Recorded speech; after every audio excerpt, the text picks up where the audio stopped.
SB 620 would allow a court to use judicial discretion when applying a firearm sentence enhancement at the time a person is convicted for committing a felony.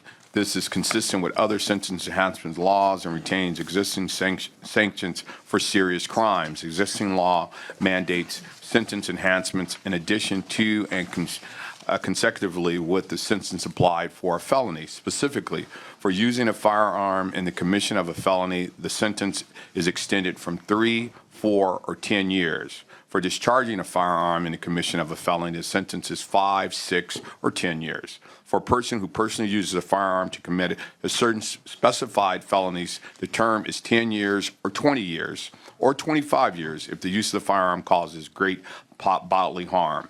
As a result of committing a felony, the individual is already serving a long sentence. Thus, these enhancements make longer sentences even longer.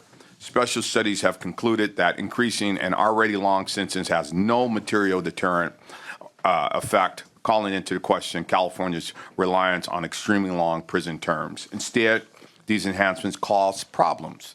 They disproportionately increase racial disparities in imprisonments, and they greatly increase the population of incarcerated persons. Over 30,000 persons are currently incarcerated as a result of these extensions, and this number will grow even larger over time.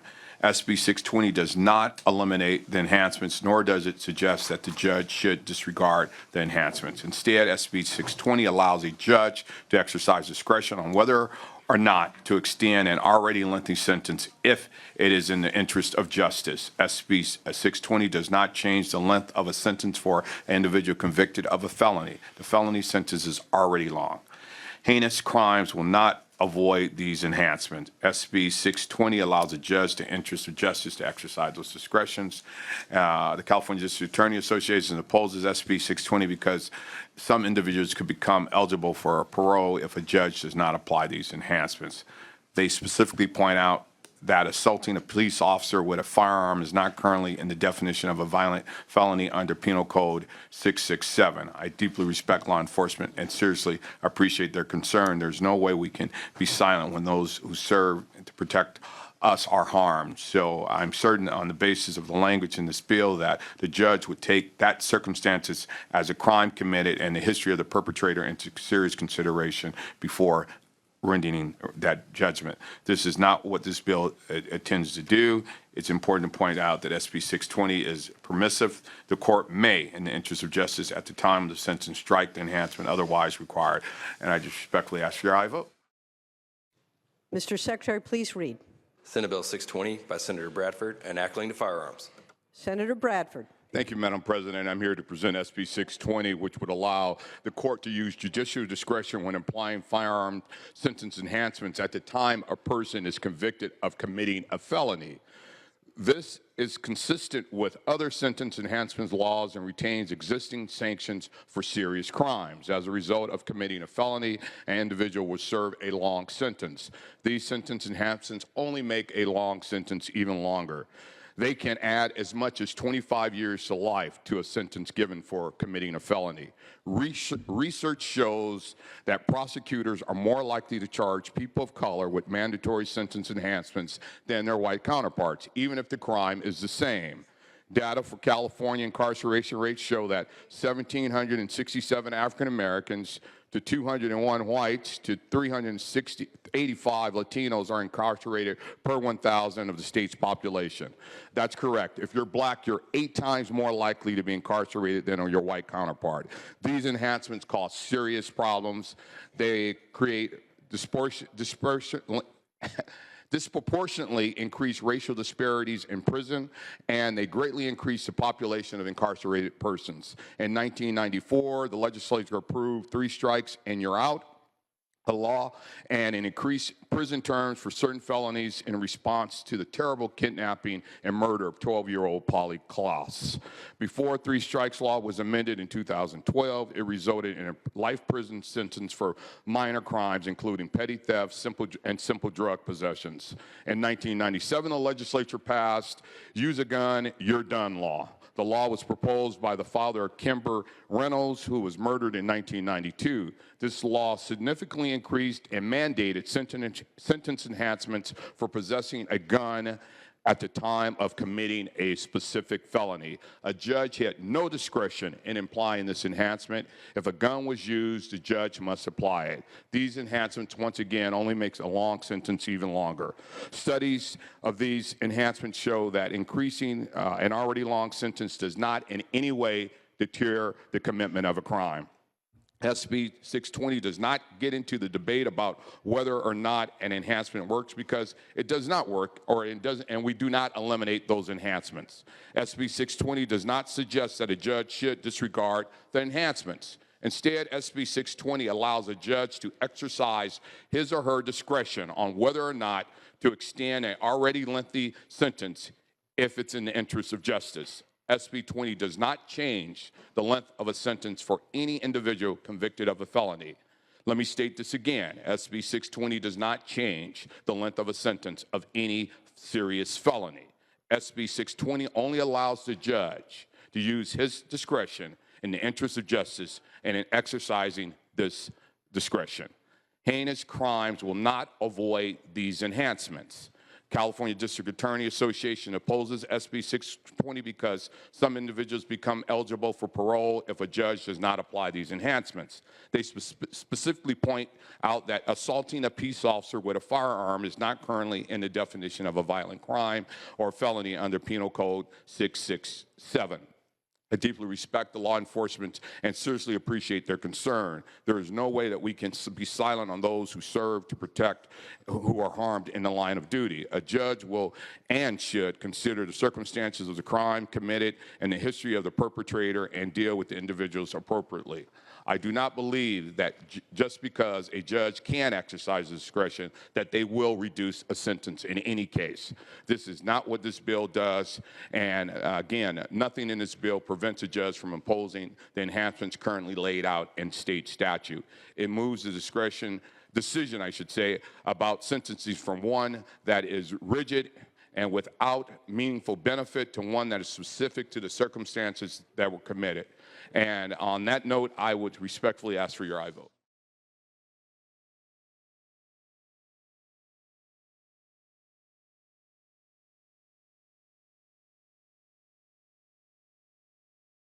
I'm here to present SB 1294, the Cannabis Collaboration and Inclusion Act, which enables individuals from diverse backgrounds and underserved communities to participate in the California expanding legalized cannabis industry. Specifically, SB 1294 establishes a position within the Bureau to provide technical assistance for state equity applicants and requires the creation of a cannabis equity task force to advise the Bureau on developing and implementing state equity programs. Equity applications are small businesses and individuals applying for a local cannabis license who meet the requirements for a jurisdiction local equity program. Sacramento, San Francisco, Oakland, and the city of Los Angeles are the only cities in California with equity programs, which focuses on inclusion and support of applicants that have negatively been impacted, I should say, by the criminalization of cannabis. But let me be clear, this bill is not just about people with previous convictions or lack of resources only. It's about the many minority communities that have the resources but for some reason cannot access this market. Currently, there is no such program within the Bureau of Cannabis Control or Department of Consumer Affairs that addresses these issues. Together, the task force will create, under this bill, and the State Bureau of Cannabis Control will assist equity applicants and licensees by conducting training, informational sessions on state and local licensing processes, and assist with securing business locations. The Bureau will also identify and develop incentives for existing licensees to partner with state equity applicants, driving the collaboration between large and small cannabis businesses to create real change. California has always been a national leader on many issues, and while we're not the first to legalize adult use cannabis, we can be the first to do it right by including people of color. In closing, SB 1294 will reduce the barriers that face that people face and hopefully address the diversity and inclusion similar to what we did in SB 1, the gas tax bill. I look forward to continuing to work on this measure, not only to help reverse the damages of impact of the war on drugs, but also genuine and implicit racial biases that exist throughout our economy. With me today is Rodney Holcomb, attorney for Drug Policy Alliance, and Khurshid Khoja, attorney and founder of Green Law. I respectfully ask for your aye vote. Thank you, Mr. President. SB 1294 is the Cannabis Collaboration and Inclusion Act, which will ensure that individuals from diverse backgrounds and disadvantaged communities are able to participate in California's burgeoning industry of legalized cannabis. This bill will help achieve the goals of equity within the industry by requiring the Bureau of Cannabis Control to establish an equity program, create a statewide task force, and provide technical support to local and state equity applicants.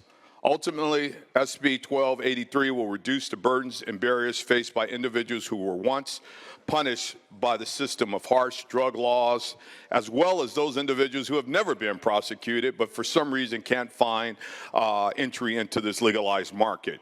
California is not the first state to legalize adult use cannabis, but we have the opportunity to do it right by including those who wish to lawfully contribute to their local and state economies and improve public safety through the participation of a highly regulated industry. I respectfully ask for your aye vote.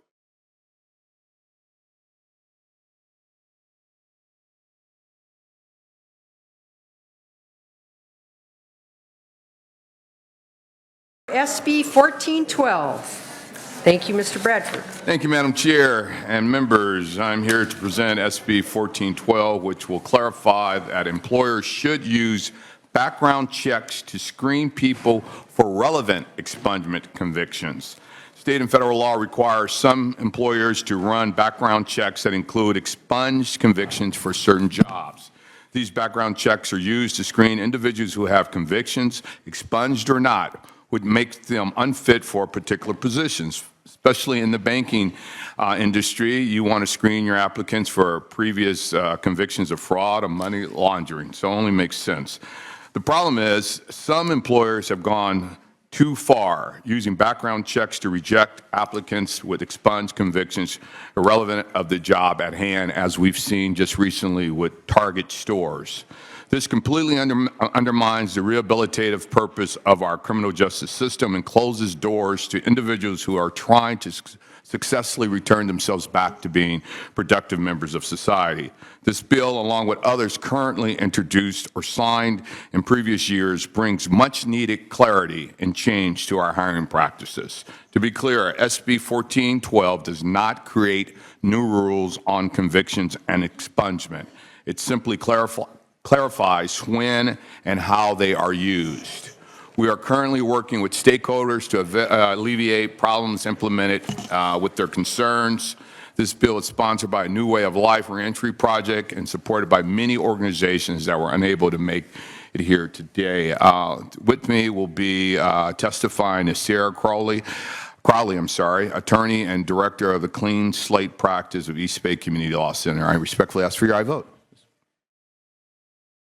Thank you, Madam President. SB 1412 clarifies that employers should use background checks to screen people only for relevant expunged convictions.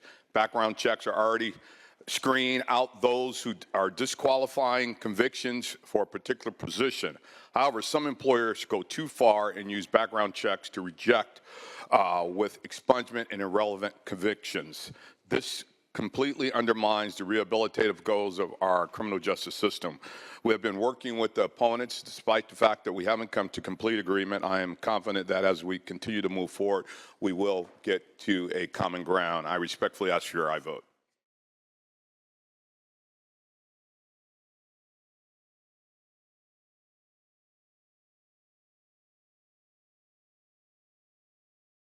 Members and audience and chair, I'm here to present SB 2, the Kenneth Ross Jr. Police Decertification Act of 2021. Let me first state Kenneth Ross Jr. was a young African-American male who lived in the city of Gardena and was gunned down in 2018, shot twice in the back by a Gardena police officer. He was unarmed and lived in the neighborhood, a regular to everyone in the community. So this is who this bill is in memory of. This bill is being joint authored by our President Pro Tem, Tony Atkins, and myself, and I thank all the co-authors who've come on board, and it also happens to be a priority of the Legislative Black Caucus. This bill does two simple things. First, the bill makes changes to strengthen the Tom Bain Civil Rights Act.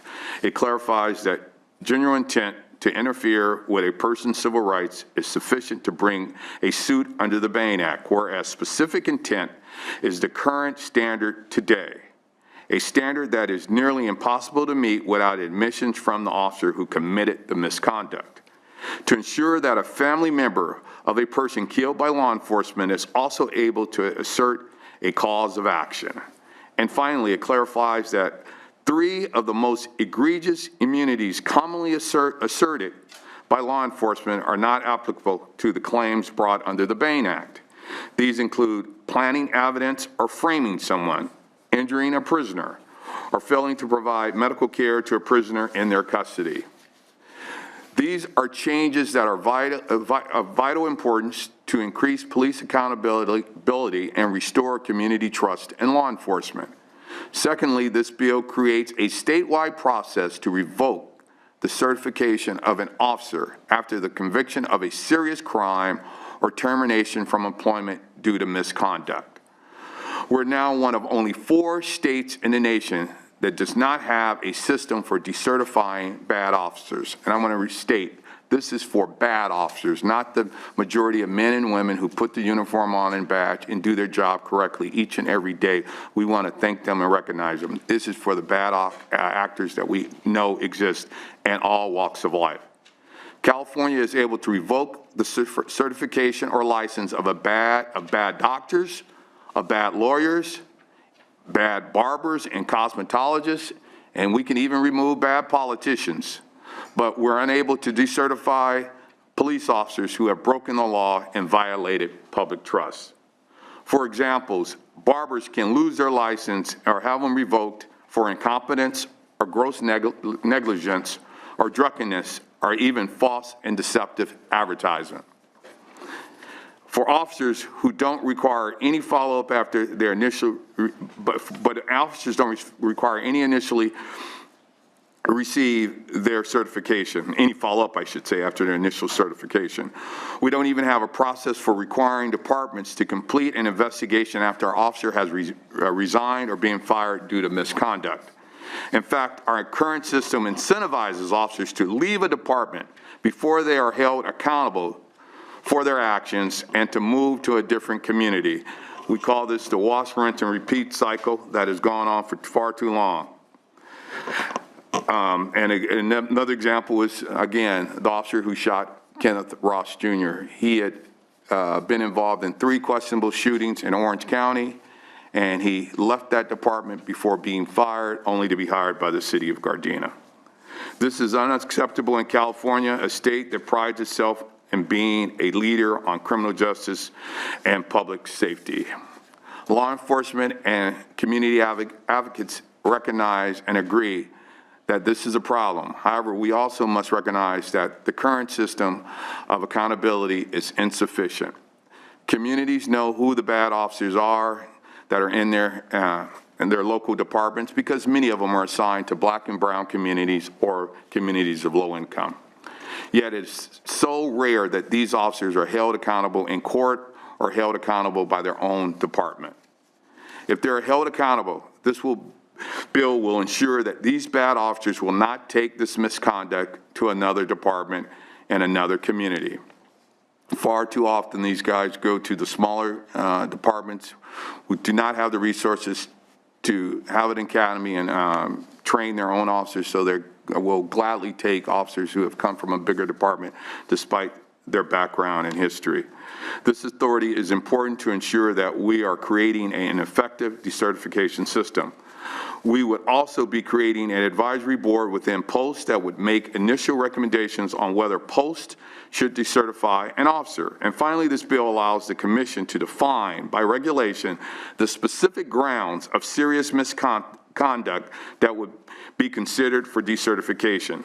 Several of these egregious grounds are laid out in the bill, such as sexual assault, dishonesty, and abuse of power, among others. Ultimately, the Commission has the authority to define what exactly is misconduct that can lead to decertification. We recognize that this bill is still a work in progress, and we remain committed to engage with the stakeholders, both law enforcement and the community at large. But change must come to policing in California. Again, we're one of only 4 states in the nation that does not have a decertification process. Meaningful reform, not just superficial changes that keep the status quo in place that allows police to be accountable only to themselves. This is what Californians across the state are demanding, as well as the nation. Californians deserve a law enforcement that they can trust, will treat them fairly, and will be held accountable when they abuse that trust. This bill is a priority, once again, of the Legislative Black Caucus. It's sponsored by community and grassroots organizations and supported by thousands of Californians who are looking to us to pass meaningful reform in this area. Testifying today in support are 2 individuals whose lives, families, and communities have been devastated by bad officers who took the lives of their loved ones.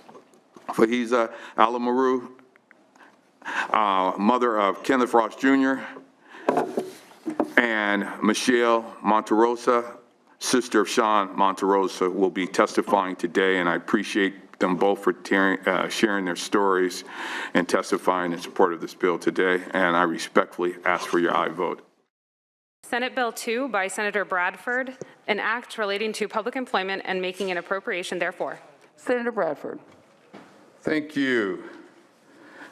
Madam President, I'm here today to present a critical item not only to California, but to America. I'm here to present the Kenneth Ross Jr. Police Decertification Act of 2021.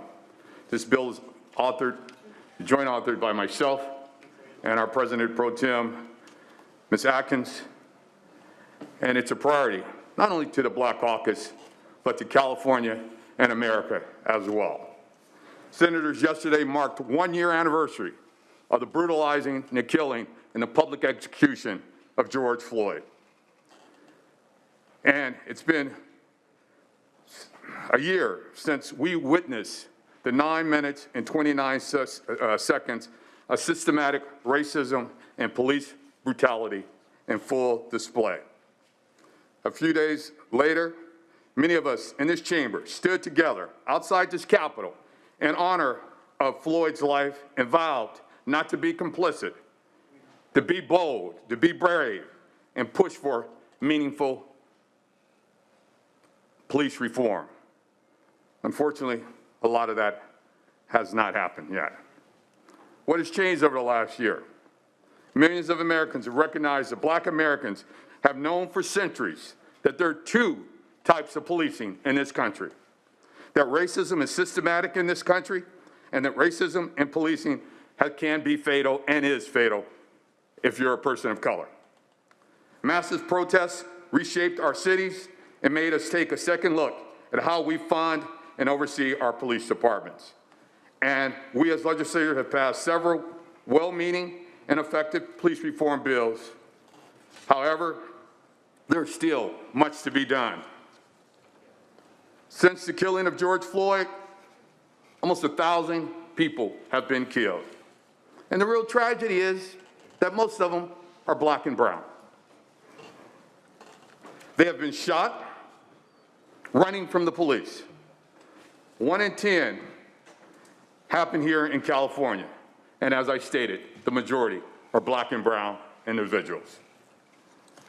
This does not mean law enforcement is bad at their job or not sufficiently trained. Law enforcement shows plenty of restraint when it comes to dealing with armed white men.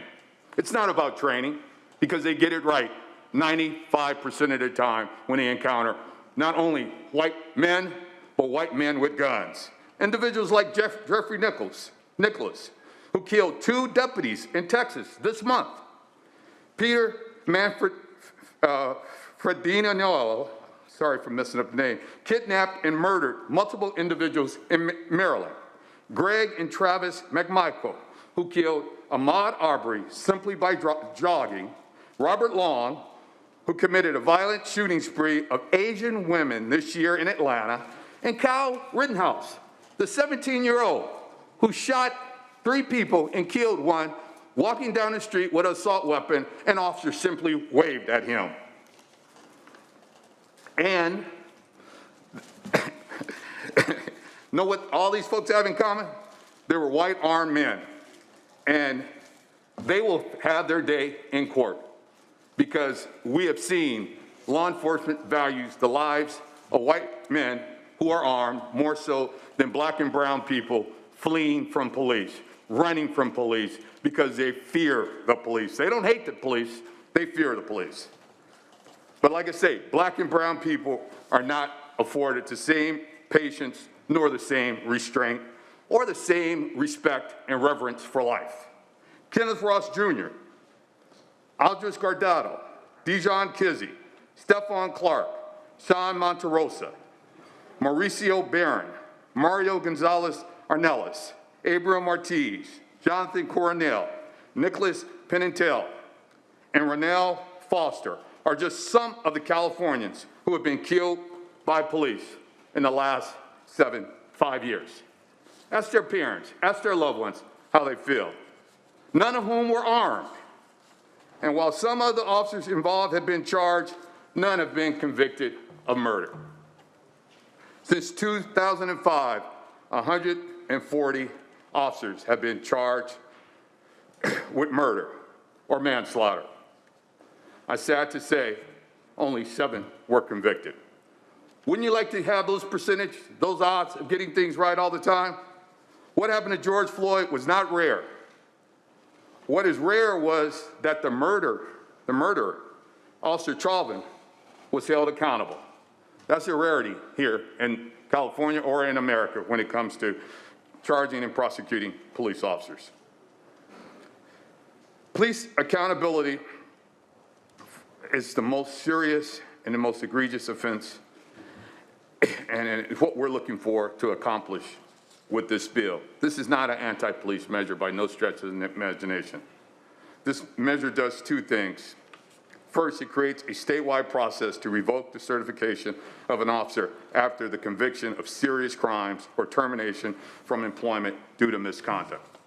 It is unacceptable that officers can commit misconduct in one department and simply move to another. This bill is named after Kenneth Ross Jr., a young man who grew up right around the corner from me in the city of Gardena. The officer who shot Kenneth Ross Jr., as soon as I heard it, I said, that's not a Gardena police officer. That's not the character of Gardena police officer. Because I've lived in that city for 52 years, and I'm on personal first-name basis with the majority of those officers who've been there for more than 10 years. The last 3 police chiefs I personally know, and I joke with them. I knew them before they had stripes, let alone bars and stars on their collar. And as soon as I heard it, I said, that's not the character of a Gardena police officer. Only to find out the person who shot Mr. Ross transferred from Orange County after being involved in 3 questionable shootings there.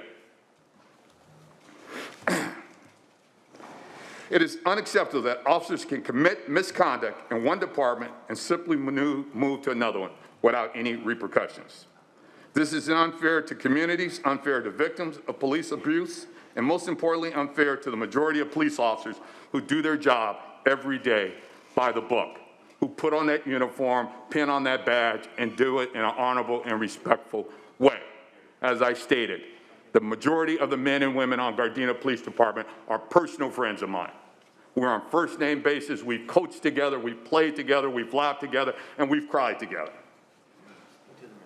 Currently, California is one of only 4 states in the nation that doesn't have a decertification process for getting rid of bad officers.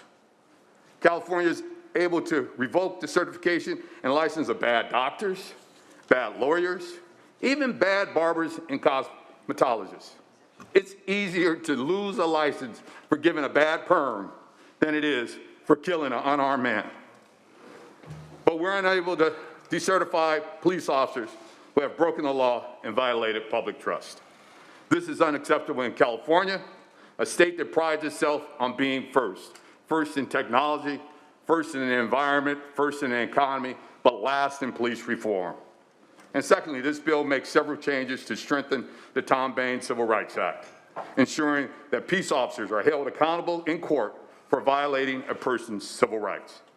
Following Senate Judiciary Committee, we recognized that we needed to make some major changes to this section, and we made commitments to address those concerns that members raised. And I appreciate those members who listened with an open mind and helped us reach those resolutions. This week, we made those major amendments and removed sections lowering the standard of intent for Bain Act claims and limited wrongful death claims to egregious circumstances. This was a major compromise for us to make, but we can't let, as I often state, the perfect be the enemy of the good. Members, wherever you believe, this is a good bill. This bill will still allow victims of law enforcement abuse and their families to seek justice and remove the most egregious immunities that law enforcement currently utilizes. This bill is not about defunding the police or abolishing police, but I can assure you, if white individuals were being killed at this rate, not only would you be arguing about decertification, but you'd be arguing about defunding them and taking their weapons away. It's not about anti-policing at all. Rather, it's about anti-bad police. This bill is about removing a bad officer in our state, and we all know they exist, who are committing serious misconduct and breaking the trust between communities and law enforcement. This isn't a perfect bill by no stretch of the imagination, but this is a bill that our community can trust and is worthy of moving forward. It is still a lot of work to be done, and if anybody knows me, I will continue to do the work. I absolutely remain committed to working with all stakeholders. But we cannot wait on this issue, members. How many more lives do we need to lose? We cannot allow another year to pass of officer committing misconduct and not being held accountable. Californians deserve law enforcement that they can trust and will treat them fairly and will be accountable when they abuse that trust. We cannot shy away from this moment. We must pass this meaningful reform. I respectfully ask for aye vote.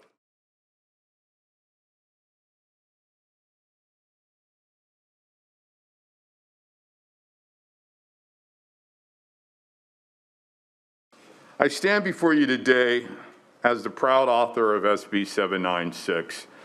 And my 10+ years here in the legislature, I don't think it's going to be a more impactful bill that I can be involved with in recognizing the impact that this will have on not just one particular African-American family, but it's going to set an example of what reparations should and could look like, not only here in California, but in the nation as a whole. Yesterday, we had our first reparations task force that I'm honored to serve on, and I thank our pro tem for appointing me to this task force. For those of you who don't know, in 1912, an African-American couple by the name of Charles and Willa Bruce bought a piece of land in Manhattan Beach. They bought it with the intentions of living out their American dream of owning a business, but also adhering to those rules that existed at that time, separate but equal. They started a resort, a bathhouse, a dance hall, a restaurant to cater to the African-American population. And from the day that business was established, it was successful. But that success infuriated many of the individuals in the surrounding areas.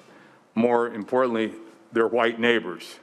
And the Bruce family, as well as the other 6 families who acquired land along Manhattan Beach, were harassed continuously, not only by the KKK, but law enforcement.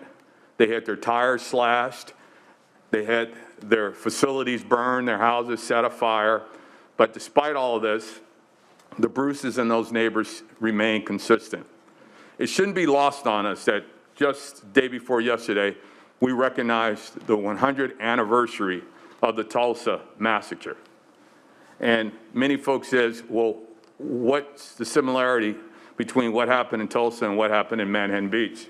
The difference is no one lost their lives in Manhattan Beach, but they did murder the dream of African-American families who believed in doing the right thing. As I stated, they purchased this property in 1912 for $1,225. And again, they were harassed constantly. And in 1924, when the Klan could not finally run the Bruces off in the other six families, the city of Manhattan Beach took it upon themselves to use something that we're all familiar with, eminent domain, to take their property. And as we've seen also in what's called the Black Wall Street in Tulsa, they used eminent domain after burning down that town to prevent those communities from rebuilding. They took this property in 1924 and finally removed them from their land in 1929, never to build a park. The lands sat vacant until 1948. At that time, it was transferred to the state of California. In 1995, the state of California deeded the land to the county of Los Angeles. And from there, they built a lifeguard training station. This bill simply begins the transfer of returning this property to the rightful owners.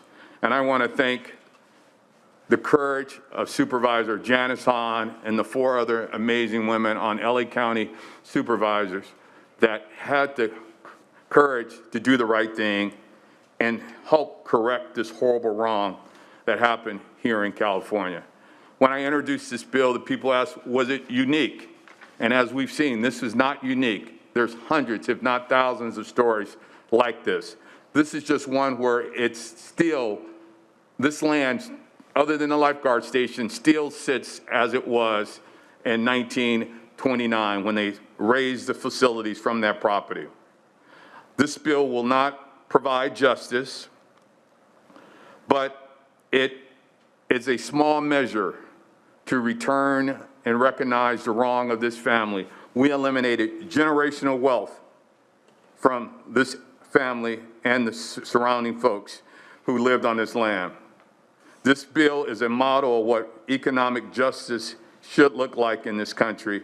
This bill will not erase, as I stated, those horrible acts, but it represents a restorative justice and a clear step in the right direction, and I respectfully ask for your aye vote.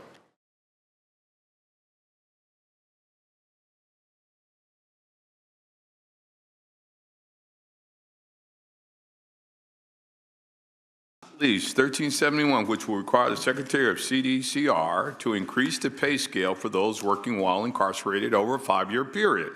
This bill requires that this adjusted pay scale be raised to adequately allow an incarcerated person to, among other things, afford quarterly packages, purchase educational materials, and maintain family connections. Existing law that states that CDCR shall require every able-bodied prisoner in prison in any state prison as many hours of faithful labor in each day and every day during his or her term of imprisonment. Approximately 58,000 incarcerated people are assigned jobs that help maintain and operate states' prisons. We heard about some today, the optometrists or optometrics making glasses and even undergarments that Senator Kamlager shared. These can lead to, gainful employment, hopefully outside, but they also do work such as maintenance and custodial work, food service, clerical and construction labor as well. These jobs within CDCR are separate from the Prison Industrial Authority joint venture program, and the fire camps can pay as little as 8 cents per hour and as much as 37 cents per hour. Incarcerated staff in fire camps make up to as much as $3.90 per day, while those employed by Cal PIA can make as much as $1 per hour. This is exploitative and unacceptable and has made it increasingly difficult for incarcerated people to pay the essential items and even have funds for family contact, and even their restitution. As a result, many incarcerated people are forced to lean on loved ones for financial support. We just saw it earlier also about phone calls and being able to make phone calls home. With these higher wages, they will be able to afford to make those expensive phone calls. Both the wages earned by the inmate and the money that put into an inmate's trust account by family or loved ones is subject to 50% being taken towards restitution. CDCR reported that the average restitution amount for incarcerated individuals is about $6,000. However, an inmate can work an entire year as a laborer and make 8 cents per hour, and at the end of the year, they would have only made $144, with 72 of those dollars going to restitution, making an insignificant dent in the total amount owed. By providing incarcerated people with a fair wage, SB 1371 can help people find financial independence, pay more towards restitution, afford canteen items, and have the means to stay in contact with family and save money for reentry expenses. This bill will continue to be worked with to ultimately identify specific and achievable goals to increase metrics, as well as to craft a budget request to fund this increase. Testifying in support of the bill is Esteban Nunez with anti-recidivism and Osidra Osby with the community interventions. I respectfully ask for your aye vote. Senate Bill 1371 by Senator Bradford, an act relating to incarcerated persons. Senator Bradford, the floor is yours. Thank you, Madam President. 1371 would require our Secretary of CDCR to increase the pay scale for those working while incarcerated over a 5-year period. The bill requires that this adjusted pay scale be raised to adequately allow for incarcerated persons to, among other things, afford quarterly packages, purchase educational materials, and maintain family connections. Approximately 58,000 incarcerated people are assigned jobs that help maintain and operate our state's prison systems. These can vary from maintenance, custodial work, food service, clerical, and construction labor. These jobs within CDCR can pay as little as 8 cents per hour and 37 on the high end. We would all agree these are slave wages. This is exploitative and unacceptable and has made it increasingly difficult for incarcerated people to pay for essential items like toothpaste and soap and have the funds to stay in contact with their families. As a result, many incarcerated people are forced to lean on loved ones for financial support. By providing incarcerated people with a fair wage, this bill can help provide people with the financial independence that they need, pay more towards their restitution, and have the means to stay in contact with family and friends and save money for reentry expenses. I respectfully ask for your aye vote.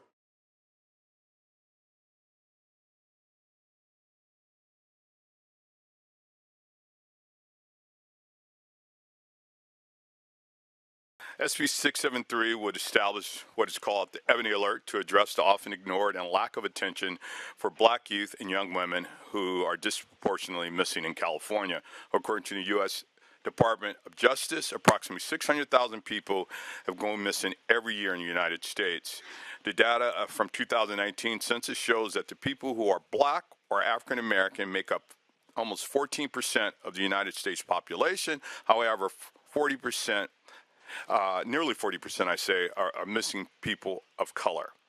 Black children make up about 38% of all missing children and receive less media attention to the fact that they are missing. Black youth are disproportionately classified as runaways in comparison to their white counterparts who are classified as missing and do not receive, an Amber Alert. Additionally, black women and girls are at increased risk of being harmed in traffic.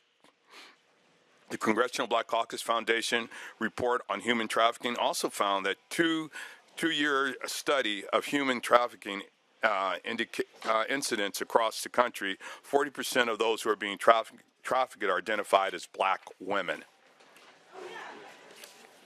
In California, the Amber Alert authorizes law enforcement agencies to use digital messaging on overhead roadway signs to assist in the recovery efforts of children who have been abducted. The problem with the Amber Alert system is that it's strict criteria that a case must fulfill for the message to be broadcast. If these guidelines are not met, an Amber Alert cannot be issued and a child is labeled as a runaway. When a missing child is listed as a runaway, they receive no media coverage and less police and government resources are available to help find them. Black missing children are disproportionately labeled as runaways, which ultimately means that fewer resources are allotted for their safe return. SB 673 provides law enforcement with the additional tool, the Ebony Alert, to disseminate timely, accurate information to engage the public and the media to more effectively assist with locating black youth and young women that are missing. SB 763 also would encourage but not require radio, television, cable, satellite, and social media systems to cooperate with disseminating the information contained in an Ebony Alert. Senate Bill 673 by Senator Bradford, an act relating to emergency services. Senator Bradford, the floor is yours. Thank you. SB 673 would establish the Ebony Alert to address the often ignored and lack of attention of black youth and young women who are disproportionately missing in California. Despite making up only 12% of the population, African American young girls and women make up almost 40% of those individuals that come up missing on an annual basis. In California, we have an Amber Alert that authorizes law enforcement agencies to use digital messaging on overhead roadway signs to assist in the recovery efforts of child abduction cases. The problem is the Amber Alert is strict criteria that a case must fulfill the message to be broadcast, I should say. SB 673 would also encourage but not require that radio, television, and cable, satellite, and social media systems cooperate in disseminating this information contained in the Ebony Alert. This bill has no opposition. I respect to ask for aye vote.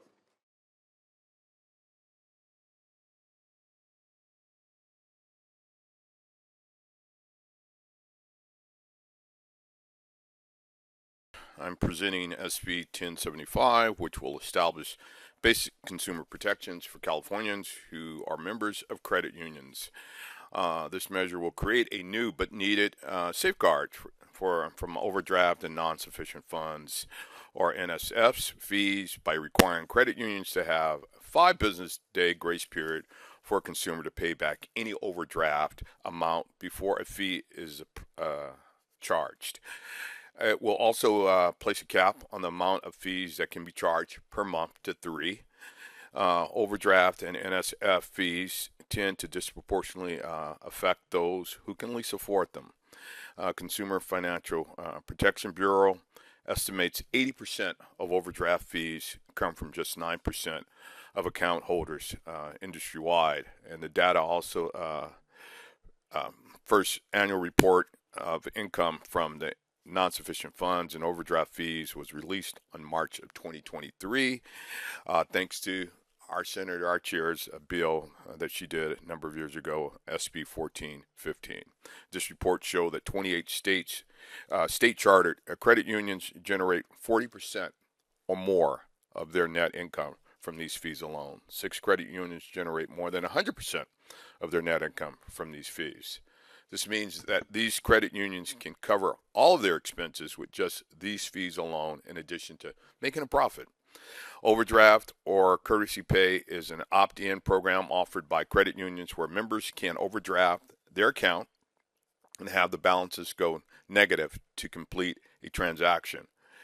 NSF fees are charged whenever a consumer tries to withdraw money greater than the account balance but are not signed up for overdraft protection. Fees on average range from $20 to $35, which is a significant amount of money to pay when you're in the negative. Credit unions are nonprofit organizations that are supposed to be funded by consumers, for consumers, especially consumers who are overlooked by traditional financial institutions. And although overdraft is viewed as a financial tool by credit unions, its fees are inherently predatory and target the most financially vulnerable Californians. While the industry says that the overdrafts is a benefit to their members, it's really a benefit to their bottom line. The industry says that consumers prefer to overdraft in order to get their groceries and pay their bills, maintain a roof over their heads, but they do not want to overdraft. They need to overdraft in order to survive. They deserve the opportunity to make themselves and their account whole before they're punished for trying to do so. And I ask for I vote. Senator Bradford. We will go ahead and welcome any witnesses in support. Good afternoon, Chair Limon. I'm Jyotsrup Kaur with the Rise Economy. It is my honor to testify in support of hardworking, low-income BIPOC Californians who would surely benefit from SB 1075. Federal and state regulatory agencies, the CFPB and the DFPI, have published overdraft fee data. We see that people of color are overrepresented in those bearing the burden of cost of these overdraft and non-sufficient fund fees, also known as junk fees. In a recent survey, we noted that half of those who overdrafted reported that the most recent overdraft was unintentional, and the majority replenished these funds within days. The grace period proposed in this bill supports working people in making ends meet between paychecks. Rise Economy analyzed the DFPI data from last year. What we found most problematic is that compared to banks, credit unions reported higher percentages of income earned from revenue collected via junk fees. Collecting millions in junk fees and depending so heavily on this revenue is inconsistent with the credit union industry's insistence that they are community-minded and serve the members' needs adequately. Take, for example, the Educational Employees Credit Union that serves rural communities, Fresno, Madera, and Kern counties, to name a few, and Redwood City Union serving Bay Area communities and Napa Valley, among others. Both credit unions tout millions in assets, in billions in assets, yet they are here pushing back to reduce the fees collected via. Yet they are here to push back on these junk fees. We urge you to recognize their revenue stream. We urge you to recognize these fees at industry greed, predatory of low-income members, and not a service or benefit provided by the credit unions. And if certain credit unions must rely on the revenue from charging unsuspecting consumer fees they cannot afford, maybe those credit unions should consider another line of business. Why should the state allow a predatory business model to flourish? This bill is an appropriate step to protect workers at a time when the state is struggling to close the racial income and wealth gap. We respectfully ask for an aye vote. Thank you. Thank you. The next lead witness in support. Good afternoon, Madam Chair and members. Robert Harrell. I'm the Executive Director of the Consumer Federation of California, and we support Senator Bradford's effort on SB 1075. I would just note the analysis does an excellent job of going into great detail about the history of these fees, what's brewing. I'll try not to be repetitive to that. I would also compliment you, Madam Chair, because your bill of a few years ago, which the Consumer Fed supported, led to this report. This report shows us where the problem is. And what we see in that data is that 35 state chartered credit unions get more than 5% of their overall income from NSF and overdraft fees. In comparison, the state chartered banks, you're looking at maybe one or two that meet that same threshold. So clearly, this report done by the Department of Financial Protection and Innovation shows us that there is a massive problem going on with state chartered credit unions. And so that's why Senator Bradford has focused his bill in that appropriate area. We would note that there is a rule that the Consumer Financial Protection Bureau at the federal level is looking at this. Consumer Fed of California, as many of you know, has been working on junk and hidden fees for a number of years. This is part of that agenda. There is a threshold at the federal proposed rule of $10 billion. That's important to recognize. And of course, they're dealing with federally chartered institutions. Here in California, you can take steps to protect consumers, particularly the consumers that Ms. Baba from Rise Economy indicated, lower income communities of color consumers who are being taken advantage of by these very, very high fees. I'd like to close with just two brief comments. One, these fees are wildly disproportionate to the amount of money that it actually takes to process and promulgate such a fee. That notion of proportionality of fees is becoming very important again at the federal level. Whether you look at what the FTC is looking at with junk fees, or the CFPB, or other federal entities. Proportionality is important, and these fees are not proportionate to what they cost those institutions. Finally, I'd like to just note one pattern that we've seen in industry that's troublesome. This is what I refer to as ordering. Say a consumer has 3 items of charges to be taken out of their account. What many financial institutions will do is they will take the largest one first, thereby putting the consumer in the red. And then the 2 smaller ones, if they had been taken first, would not have put the consumer in the red. What does this do? This allows the financial institution, the credit union, to charge overdraft 3 times, when had they ordered it differently, it only would have been 1. This is a pernicious and problematic practice. For these and other reasons, we support Senator Bradford's efforts in this area, and we're happy to be available for technical questions should they come up. Thank you. Any other witnesses in support in the room? Please just state your entity and your position. Yeah, Chris Myers with the California School Employees Association in support of the bill. Thank you. Thank you. All right. Seeing no other folks in the room in support, we will invite people in opposition. The lead.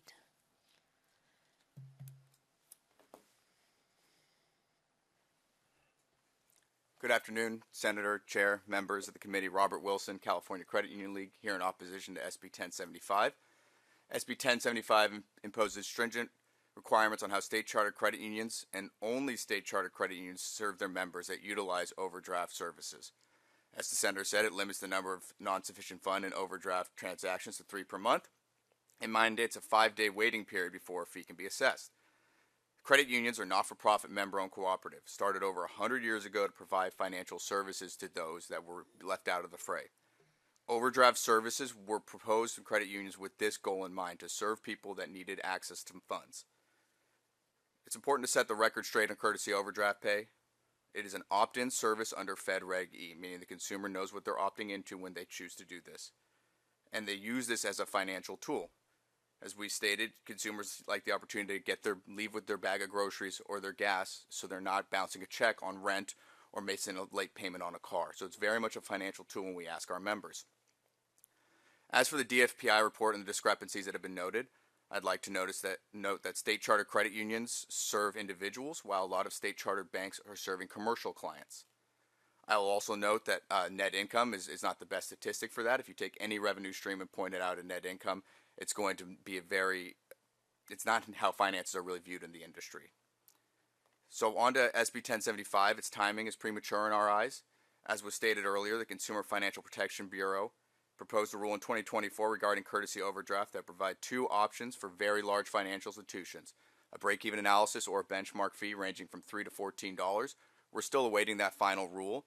I will note it is for financial institutions, both state and federally chartered, over $10 billion. So there are some state chartered credit unions that will hit that. However, our industry sees that very much as a industry standard that's going to come forward. There's going to be downward cost pressure. If someone wants to use overdraft, they're just going to go to a large financial institution unless the small financial institution offers the same price, as well as potential litigation. So it's very much seen as an industry standard when the CFPB arrives at that number.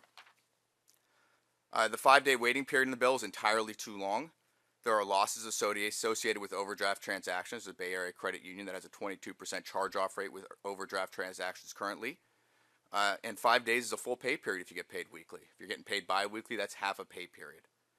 Limiting transactions 3 per month will limit consumer choice, and we have issues with that as well. When we ask our credit union members about courtesy overdraft, they view it as a means to manage their finances effectively. Finally, and perhaps most importantly with this bill, it only impacts state charter credit unions. It's a very small slice of the pie. If a member wants to utilize overdraft services, they're simply going to close their credit union account, and they have the ability to walk across the street to whatever financial institution is there and access overdraft services without any of these limitations on there. I will say there's a credit union in the Central Valley that polled their members that used overdraft within the last month. 89% of them said they liked the service. They viewed it positively. And 70% of those in that same survey said they would rethink their membership if the overdraft was to go away. Our members spent a lot of time going to their membership and asking them what they said. The results have come back very positive. So I say SB 1075 cannot be viewed in a vacuum. We must stop to consider the downward price pressure from the CFPB. And with that, California Credit Union League is asking for a no vote on SB 1075. Thank you. Thank you. Any other lead witnesses in opposition? All right, seeing no other lead witnesses in opposition, any other entities or groups in opposition? All right, seeing none, we will move it to members' questions, comments. Senator Caballero. Thank you very much. This bill is a hard one for me, and I want to thank the author for bringing this forward, because this, and for the chair for authoring the legislation that got us some of the data in regards to this.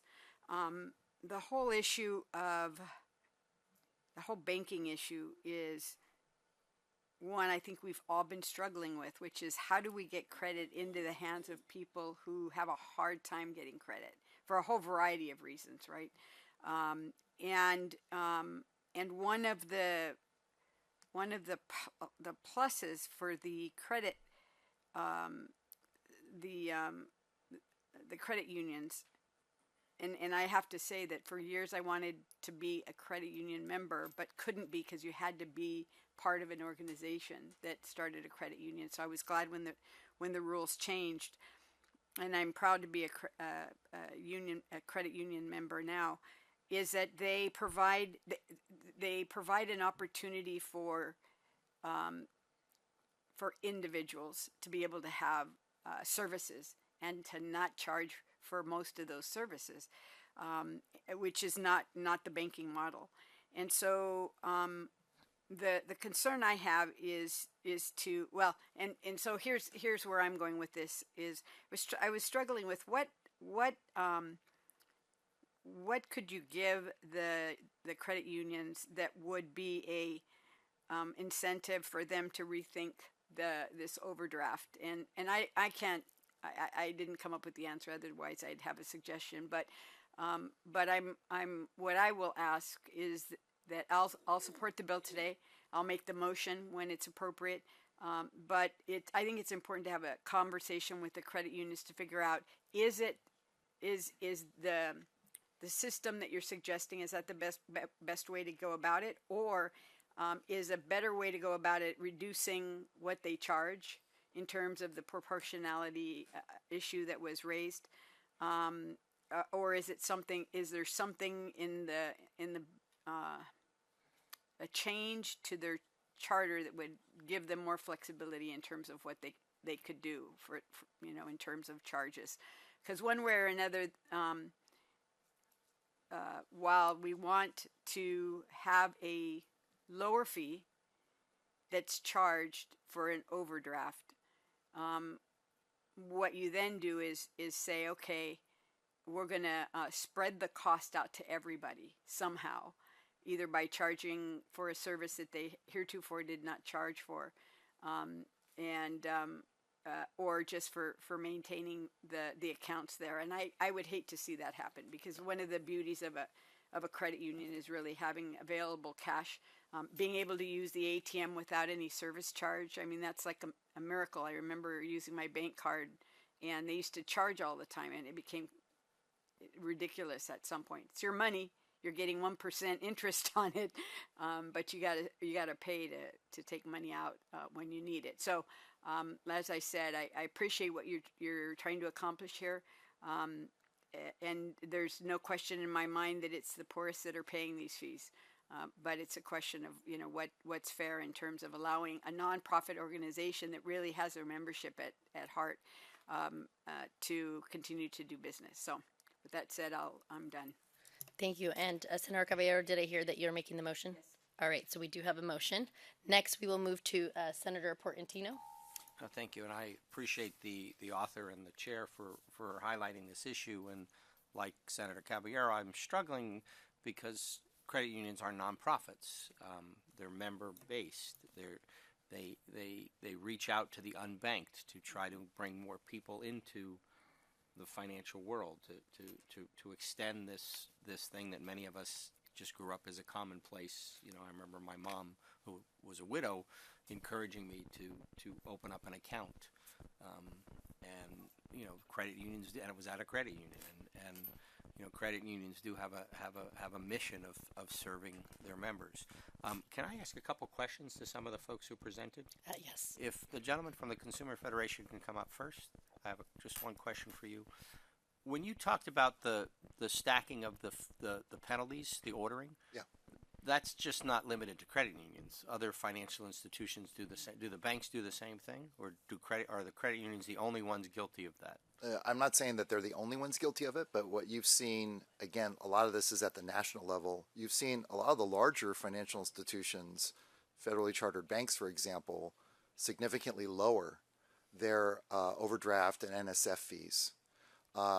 Ordering is tough for even the regulators to find, because then you get into a very technical conversation about the timing of transactions and things like that. But we know, and CFC was one of 142 groups that just signed a letter earlier this week into national and state groups, into the CFPB, regarding the pending rule there, the proposed rule there about it. I would love to see, if it's possible, something be done on ordering. But I don't want to get ahead of Senator Bradford, because this is not in his bill. I just wanted to point out that it's a way that's being used right now to maximize revenue from disproportionately poor communities of color consumers by misordering, I would say, the transactions. Well, my point is they're not the only ones that are ordering. Other financial institutions order, banks, other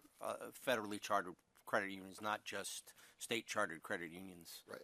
No, but I'll be honest with you, Senator. When this report came out pursuant to Senator Limon's bill, I was surprised to the point of being shocked at the disparity. And even if you account for the point that the credit unions make, which is, well, there's more state chartered commercial banks, and even if you account for that, there is a wildly disproportionate result in that data between credit unions that are very aggressive and getting a lot of revenue from overdraft and NSF versus state chartered banks. All right, thank you. And I have questions, if I may, Madam Chair, if you could come on up.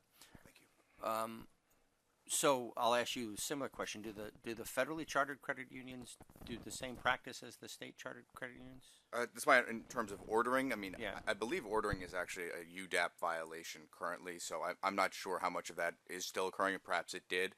I know that there's a practice that was called authorized positive, settle negative, that CFPB issued a circular in 2022 on, as well as the Attorney General just issued a letter that's basically saying you thought you had $100 in your account, how the accounts came in, then that triggered an overdraft. You spent $90 at Target, and when the check came in, so it's kind of like the ordering thing. So they should not be partaking in that right now. If they are, they have people to answer to for that. But to your point, Senator, I think is that it's state, federal charter. They're all treated very equally under the CFPB rules. So. Right. That's my next question. So what percentage of the financial institutions would be affected by this bill? So we have to use some kind of national numbers on who would the primary checking accounts based on a Federal Reserve study. About 24.5% use a credit union as their primary checking account. In the state, it's about a 43% break to state versus federal charters. So 43% of the credit unions in the state are state chartered. So that would leave us in the low teens of people who primarily use a state chartered checking account as their number one option. So we kind of layered that over some CFPB studies on who overdrafted in the last year, and we're talking about 2.5% or so of the households in the state would be impacted by this bill if they overdraft. If not, then it's kind of 10 to 15% or so that use state chartered credit unions. Another question would be, so if I'm a state chartered credit union and this becomes law, does anything preclude me from then switching to become a federal chartered credit union to avoid this? No, there's nothing precluding that. And it is a process. It is very much a process to flip one's charter, but it is something that has been contemplated and will be contemplated. All right, thank you. Appreciate that. Where I'm struggling is there's a big, I think the heart and soul of what you're trying to do is extremely positive. What I'm struggling with is that we're only going after a small percentage of the market, and they're the nonprofit state chartered market, and I'm concerned that some state chartered credit unions would just become federally chartered to avoid having to deal with this regulation. So as Senator Caballeros, I'm struggling with this because, traditionally credit unions are nonprofits. They're traditionally the ones reaching out to this cohort of folks, and I don't want to have an unintentional consequence of hurting the very cohort of people that we're trying to bring into financial institutions. So that's what I'm struggling with. So thank you for bringing it forward. And I would encourage you, I think the bill is going to get out of committee today to work with, which goes to approps next, with the appropriations chair who clearly understands this very well, and the credit unions, to try to figure out something that is a little bit more broader to affect more of the market and maybe in a fairer way. So anyway, those are my thoughts. So thank you, Mr. Bradford. Thank you. And then we have Vice Chairman Nilo.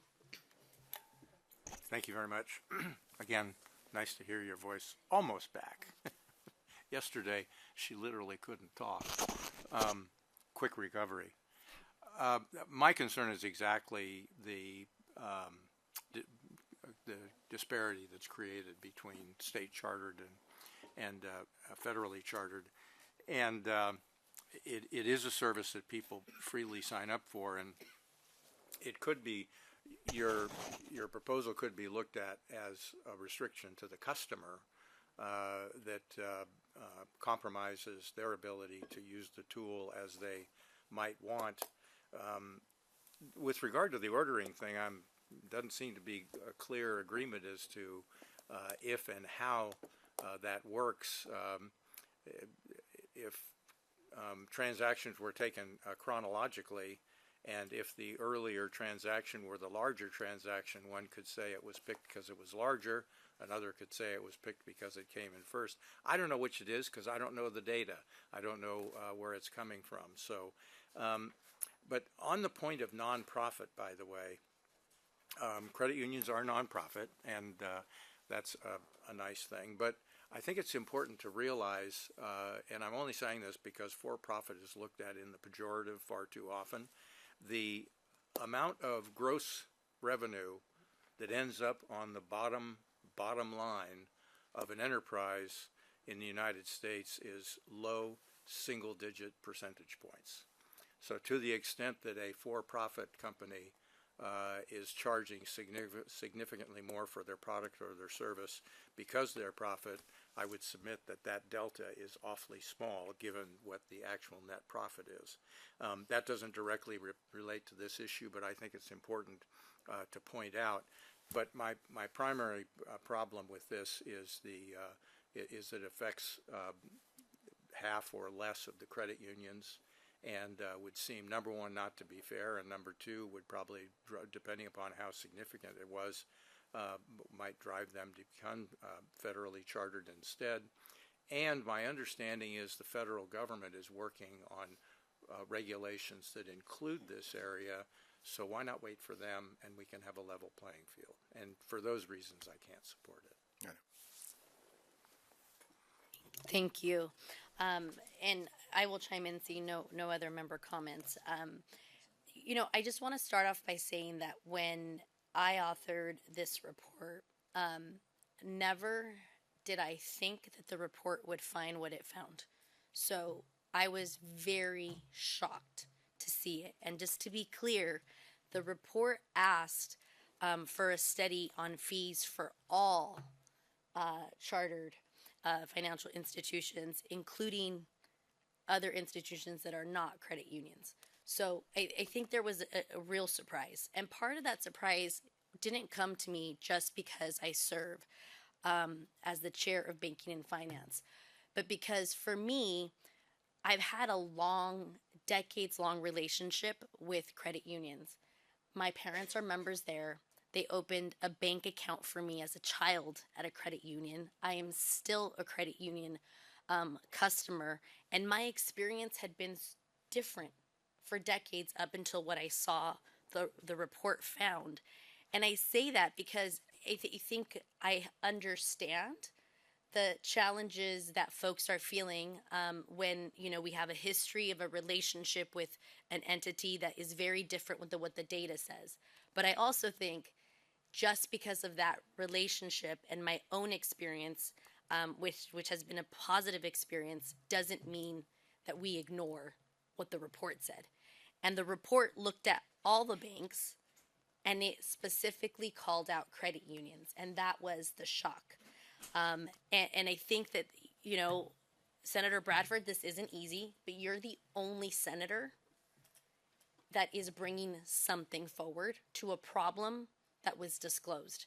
So I want to recognize you for doing that and also say that if we don't believe that this is the solution or the right answer, no one else except Senator Bradford has come forward with an idea. And an idea that was generated from reading this report and trying to figure out, what do you do? How do you keep them open? But giving them 5 days before the fee is charged, if that's not the right solution, then what is? Is it 3 days? Is it more? I don't know. And I think that, you know, I also have not seen any proposed amendments to this bill from the opposition. So I am left really with the one senator who is addressing a problem. And I think it's a problem that needs to be addressed. There are 114 credit unions. 35 have 5% or more that are making 5% or more on these fees. The one that made the most, one made $24 million. That hurt to read. For one entity to make $24 million off of this fees, that's rough. That's in, you know, that was just rough to read, and you're kind of looking at yourself like, what do you do? But it doesn't mean that all 114 are there. So I think that this is what we're trying to grapple with. Members have brought up the fact that, you know, the federal government is looking at this. The federal government is looking at this. So we're not alone in California trying to address this. The feds also have made it very clear that they're trying to look at it. And it is why we've actually seen change over the last decade with a lot of financial institutions chartered here or federally. They've changed, you know, they've made changes on their own. But I want to also recognize that what's being proposed, currently only 2 out of the 114 credit unions would have to comply to what's happening at the federal level with the $10 billion threshold. Maybe we'll get another 2 more. So that would be 4 out of 114. It still leaves us to think about, what do we change, or is there something that needs to be changed for the rest, the other 110? And I do think all credit unions are different. You know, they're not all the same size. So this is, you know, a challenging issue. I am supportive of the bill. I think the analysis lays out a lot of perspectives and a lot of information that I think is really helpful. But I just want to explain also why I am supportive and recognize why this is hard for folks. But in the end, I understand that while I'm shocked at what the report found, because the report never said go just look at credit unions, it said look at everything. I very much have had a great relationship with the credit union that I'm a part of, and it still needs to be addressed. So I encourage members, you know, the opposition, if there are better solutions, I think bring them forward. But at this moment, Senator Bradford is the only senator bringing forward a solution to this. So with that, I will allow you to close. Thank you, Madam Chair, and I want to thank my colleagues for their conversation as regards and their concerns. And I stand here, I didn't come to this issue readily or easily. I chaired banking in the Senate for 2 years. And this was something we looked at, and not only here for credit unions, but as we dealt with online lending, payday lending, we dealt with all these exorbitant fees that have been charged to consumers, and mainly poor consumers. And we move forward in that matter. I'm a member of a credit union, and I have amazing credit unions in my district. So this is not about hurting or closing credit unions. This bill simply states, and it doesn't take away overdraft protections. All we're trying to do is limit the number of fees you can charge in a month. That's what we're trying to say. And it's still, like I say, overdraft can still happen. And we're not even dealing with the dollar amount. You know, we're just trying to say the frequency and giving that consumer a grace period before that fee is charged. So whether it's 5 days, as the chair stated, or whether it's 3 days. We just think consumers sometimes need a opportunity to make corrections if you're living from paycheck to paycheck, and that's all we're trying to do. We're not trying to hurt these institutions because they wouldn't exist if they weren't needed. Just like we have the online lenders, we have the payday lenders, they have emerged because our traditional banking institutions have walked away from these customers. My first bill in the legislature in 2010 was dealing with unbanked Californians, and I was blown away at the number of unbanked Californians that existed in 2009. And the number hasn't decreased, it has increased since then. And so, again, we want institutions like the credit union to be around to provide those services, but we know our larger financial institutions are charging these fees too. But they're walking away from many of these customers who need these services. So we're trying to create a balance here. This is what we're hoping to do. Again, not to eliminate the overdraft protections that consumers need, but to limit the number of fees. And we're not even dealing with the amount. I would love to reduce the amount. I would love to say a set dollar fee. So as this moves forward, if that's the compromise that we come to, we'll be willing to cross that bridge at that time. But what we have right now is a bill that clearly just states no more than 3 overdrafts in a month, and giving that consumer 5 days to write that make whole on this account or the overdue charges that they were lacking. So on that note, I would respectfully ask for an aye vote. Thank you. We will go ahead and call the roll. Senate Bill 1075 by Senator Bradford, an act relating to credit unions. Senator Bradford. Thank you, Mr. President. 1075 will establish a basic consumer protections for Californians who are members of state chartered credit unions. 1075 will create new and necessary safeguards from overdraft and non-sufficient funds fees by capping those fees at $14 or the amount set by the Consumer Financial Protection Bureau, whichever is lower. The bill also requires credit unions to implement a grace period of 3 business days for consumers to pay back any overdraft amount before fees is charged. This bill has been amended to address concerns from the credit unions by reducing the grace period from 5 days to 3 business days, removing the limit of the amount of fees that can be charged per month, and delaying implementation for smaller credit unions. Overdraft and non-sufficient fund fees disproportionately affect those who can afford them the least, and the CFPB estimates 80% of overdraft fees come from just 9% of the account holders industry-wide. Data from the first ever annual report of income from non-sufficient funds and overdraft fees was released March of last year, thanks to my colleague from Santa Barbara's bill, SB 1415 from 2022. This report revealed that 28 state chartered credit unions generate 40% or more of their net income from these fees. Additionally, 6 credit unions generate more than 100% of their net income from these fees. Currently, there's no limits on how much a credit union can charge for these fees, and right now, some credit union members can overdraft by $1 and get a $35 charge. Although overdraft is viewed as a financial tool by credit unions, its fees are inherently predatory and targeted financially vulnerable Californians. As former chair of Senate Banking a number of years ago, one of the biggest issues we dealt with was online lending and payday loans and the exorbitant fees. These are just as high, if not higher. While the industry says overdraft is a benefit to their members, it's really a benefit to the company's bottom line. And we're not alone in tackling this issue. Again, the CFPB is considering a rule to cap these fees between $3 and $14, but only for institutions that have a $10 billion in assets or more, which to date would only affect only 2 credit unions in the state of California. But California should not wait for the federal government to take action.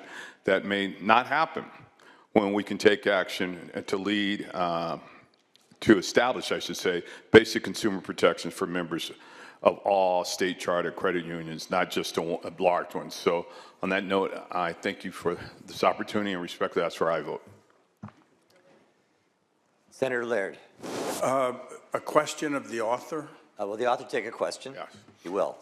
You mentioned that a couple of the amendments were taken at the request of the Credit Union League. Did they then remove their opposition? No, they haven't. Okay, thank you. Senator Rubio, you're recognized. A question to the author, please. Will the author take another question? Yes. I just heard the other question from the senator from Monterey Bay. I hope I got it right. And they didn't. Can you share some of those amendments that you've taken so we know what those are? Yes, we eliminated, we reduced the grace period, or waiting period, I should say, from 5 days to 3 days. We removed the limits on the fees that can be charged, and we are delaying implementation on the smaller fees, and we're still in negotiations on removing the grace period altogether. So is it the grace period, is it something that you intend to remove, or you're still, when I hear negotiations, it feels like you're not quite there yet? We're getting close. Okay, so I appreciate the senator just being open to discussion and continue to work with the bill. I know that he's already done a lot of work on this, which really, I'm impressed by. So thank you for that clarification, and that would be all. Thank you. Any further discussion or debate on file item 34? Senator Bradford, you may close. As stated, we're committed to working on this bill. It's far from a completed work. It's a work in progress. We're working with the credit unions to find a workable solution that will especially protect the small credit unions. And on that note, I respectfully ask for I vote.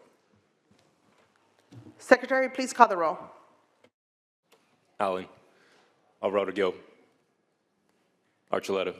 Ashby. Aye. Atkins. Aye. Becker. Blakespeare. Aye. Bradford. Aye. Caballero. Aye. Cortese. Aye. Daly. No. Dodd. Durazo. Aye. Eggman. Aye. Glazer. Gonzalez. Aye. Grove. Hurtado. Aye. Jones. No. Laird. Limon. Aye. McGuire. Minjavar. Aye. Min. Aye. Newman. Wynn. No. Nilo. No. Achobo. No. Padilla. Aye. Portantino. Roth. Rubio. Searto. No. Skinner. Aye. Smallwood Cuevas.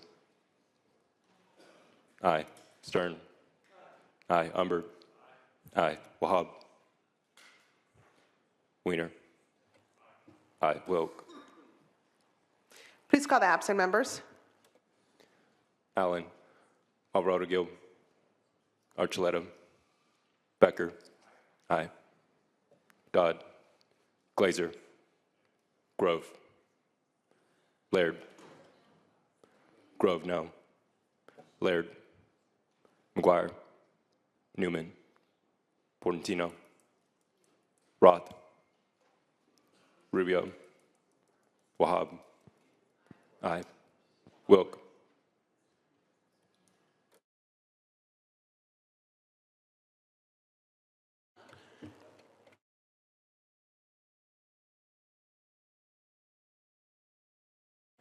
Secretary, please call the absent members one more time. Allen. Alvarado Gil. Archuleta. Dodd. Glazer. Laird. McGuire. Newman. Portantino. Roth. Rubio. Aye. Wilk. Aye. Ayes 23, no 7. The measure passes. Senate Bill 1075 by Senator Bradford, and Act relating to credit unions. Senator Bradford. Thank you, Mr. President. 1075 is back on concurrence. The amendments in the Assembly remove the 3-day grace period, required notification to be sent whenever an overdraft or non-sufficient fee is assessed, and delays implementation of the fee cap until January 1, 2026. I respectfully ask for your aye vote. Members, any discussion on this matter? Any further discussion? Seeing no microphones, Secretary, please call the roll. Allen. Aye. Alvarado Gil. Archuleta. Aye. Ashby. Aye. Atkins. Aye. Becker. Aye. Blakespear. Aye. Bradford. Aye. Caballero. Aye. Cortese. Aye. Daly. Aye. Dodd. Aye. Durazo. Aye. Eggman. Aye. Glazer. Aye. Gonzalez. Aye. Grove. Aye. Hurtado. Aye. Jones. Aye. Laird. Aye. Limon. Aye. McGuire. Aye. Menjivar. Aye. Min. Aye. Newman. Aye. Nguyen. No. Nilo. Aye. Ochoa Bog. Aye. Padilla. Aye. Portantino. Roth. Aye. Rubio. Aye. Ciarto. No. Skinner. Aye. Smallwood Cuevas. Aye. Stern. Aye. Umberg. Aye. Wahab. Aye. Wiener. Aye. Wilk. Aye. Please call the absent member. Alvarado Gil. Portantino. On a vote of 36-2, the Assembly amendments are concurred in.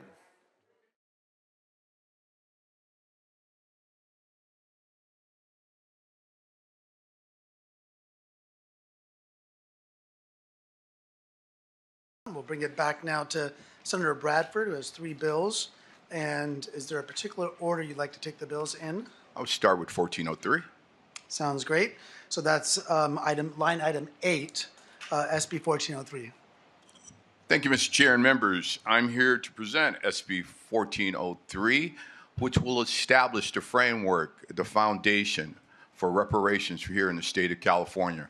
We're here today because of the leadership of our former colleague in the Assembly, now Secretary of State Shirley Weber, who authored AB 3121, which established the task force, which concluded its work a year ago this month.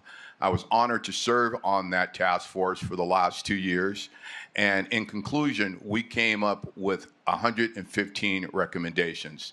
The foundation for any reparations was the task force. So the California American Freedmen's Agency will be that agency that will stand up and determine communities of eligibility, what reparations looks like, who entitled to it, and how do we dispense it and monitor those resources. This is a priority, and let me be clear, this is a priority of the Legislative Black Caucus and one of the most essential recommendations, again, from the Reparations Task Force final report.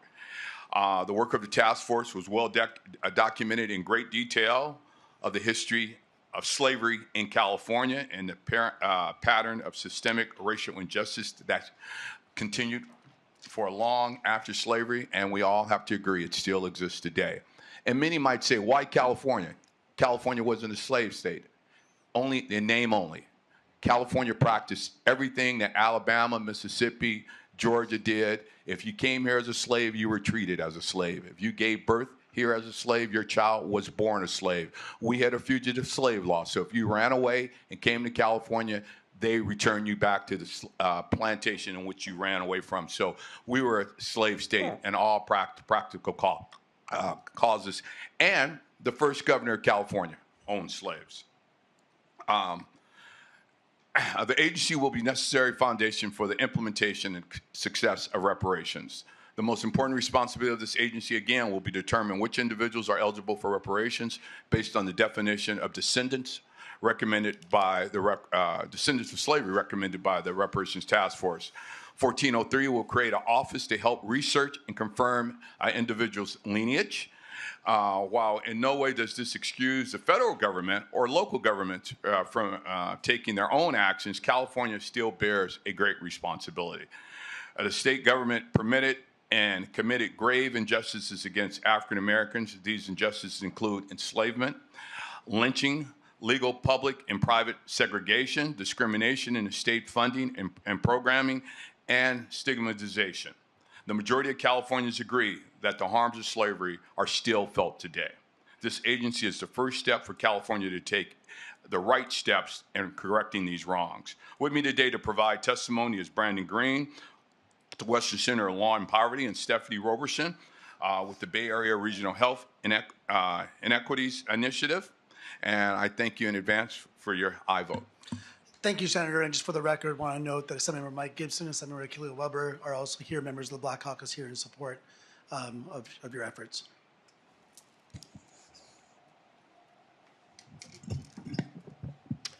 Thank you, Brandon Green, Policy Director, Western Center. The original Freedmen's Bureau, established in 1865, only lasted for 7 years as racist sentiment forced its closure.